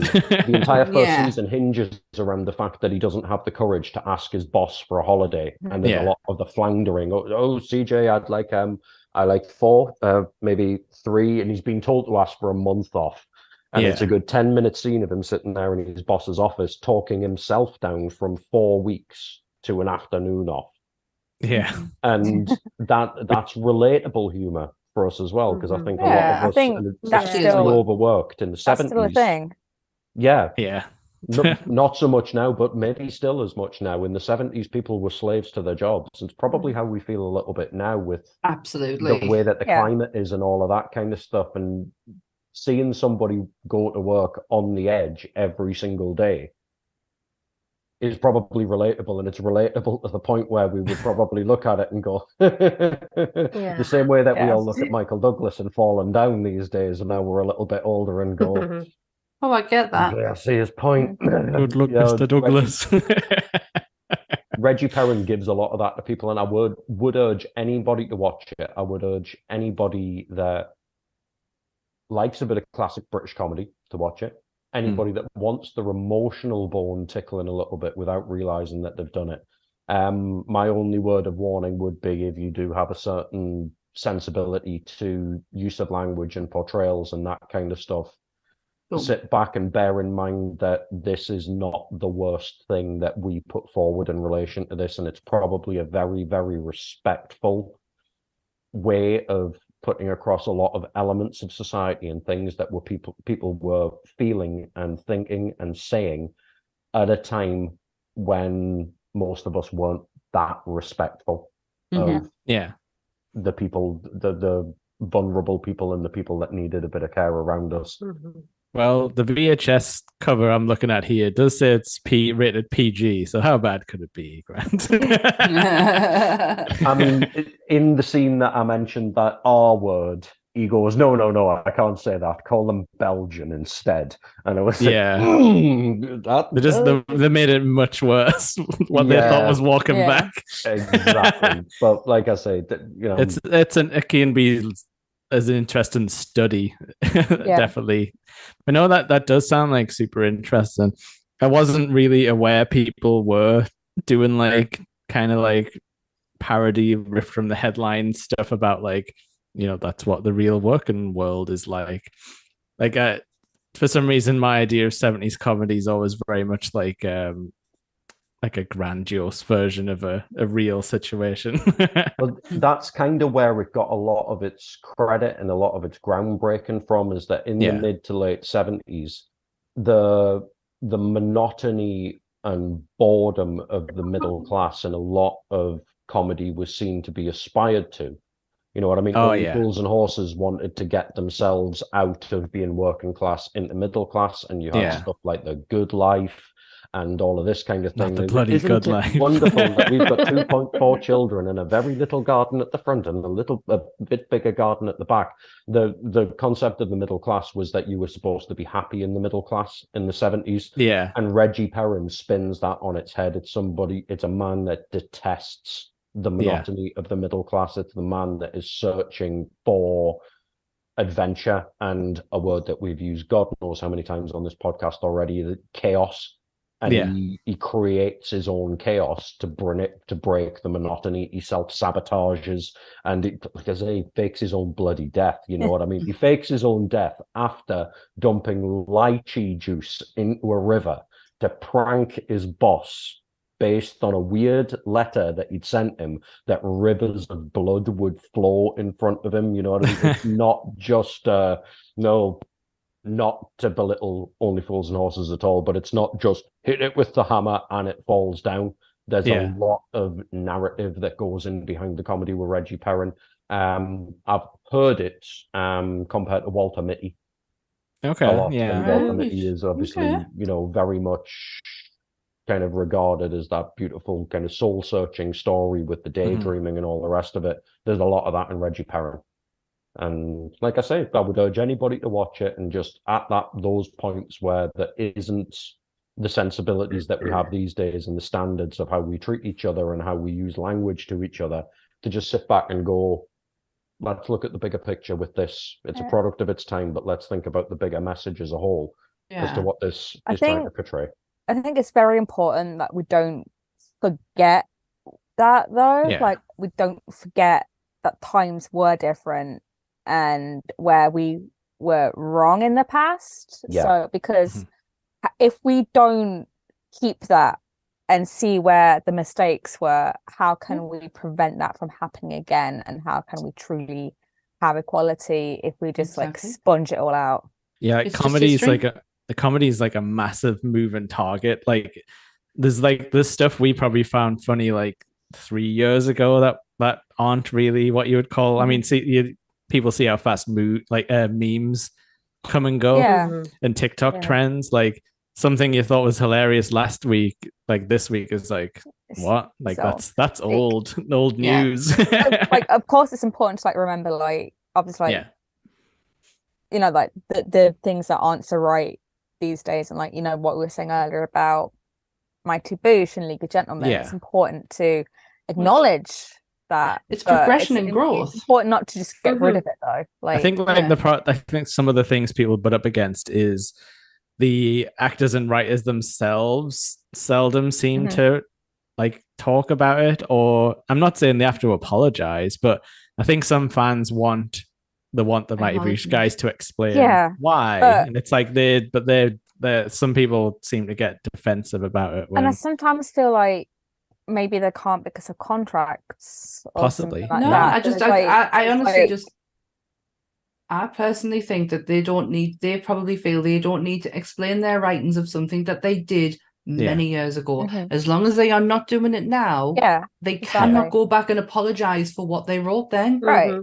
But it's very possible that there are like legal reasons they can't talk about it. Nah, I just think that personally they would have just be like, fuck it, no, I'm not apologizing for that. I'm not apologizing for something I wrote 20 years ago. You know what? Yeah, you know what comedians are like always. I do just think there's possibly sometimes there's more complex reasons why you can't just like talk about any old shit on Twitter and like explain every little thing, because it's just not possible sometimes. I think an apology indicates ill feeling, and I don't think any single one, I mentioned writers' ethics before, and there isn't a single person that can see the future and understand where the world is going and what we will find funny and what we won't find funny, or what indeed for any other emotion other than comedy. But to acknowledge that what you had done previously is not acceptable by modern day standards is one thing, but to apologize posthumously, not posthumously, but you know what I mean, for the culture not being the way that it is now and not being able to foresee that, I find insane, quite frankly. It wouldn't work because like you can't write relatable comedy that is ahead of its time. Exactly. So like like there's never going to be like a one answer that satisfies all parties, I don't think. But I'm glad at least we can all agree that it's fine to laugh at things even if you wouldn't laugh at them so much now. Exactly. So are you going to read out before we wrap all this up to say night night, because again, another 3-hour 5-star runtime. Okay, so very quickly, Paul's list was Black Books, Friday Night Dinner, which we mentioned, give a shout out to, Derry Girls, which is very good. Nearly got on my list. Nearly got. I do like Derry Girls. He's got an old school picture of One Foot in the Grave. Which again, be on my list. Victor Meldrew and Paul, you know, Eric Idle related. I see it. Synergies there. I see it. And he had League of Gentlemen as well, because he does like horror, so that makes sense. Yeah. And I think he's mentioned it a few times on the podcast. It is one of his favorites. He absolutely adores it. Well, thanks, guys. Thanks for joining us today. Thanks for filling in, Jake. I really appreciate it. It's been fun co-hosting with you tonight. No problem. I jumped in at the deep end with a giant top 5. We're not going to just break it in easy, Jake. We're going really hard with this one. But no, it's been fun. It's been absolutely brilliant. So coming up every Friday, we have a schedule now, by the way. Oh yeah. Every Friday, we're very professional. Every Friday, we are trekking across the universe with Graham and Goodwill. Every Sunday is a live show. Couldn't actually tell you what next week is. Really bad at this. This is why we need Paul. I know. It's on my phone. It is on my phone. It is in my diary. But yeah, we are live on YouTube every Sunday at 7:30 and premiering tomorrow is the first episode of Monsters Up North, and we are kicking it all off with what I'm going to say is the best monster of all, Creature from the Black Lagoon. It's all downhill from there. each week it will be a new monster. We're delving into Hollywood. We're maybe even delving into real life. But every Monday, come and join the Monster Squad for Monster Monday. And I might even show up Might perhaps be there on the next knows? episode. Who knows? But yeah, honestly, massive thanks to you guys, to Grant, Lauren, and Peach for joining us and providing amazing top fives that have made me want to watch and rewatch a million Same things, here. which I don't have time for. No, me neither. But please, guys, please remember to like, share, and subscribe to our YouTube channel. All the likes help the algorithm. So please like, please comment, please share with your friends, share with your family, share with your moms. Come at us in the comments. I mean, we normally say don't, but maybe... I should really change the disclaimer to saying, instead of going to Facebook, come into the comments and Sam talk will to us. Fight you all in the comments. Like. Tell me why Jen's a girly person on your IT crowd. Now, fight you now.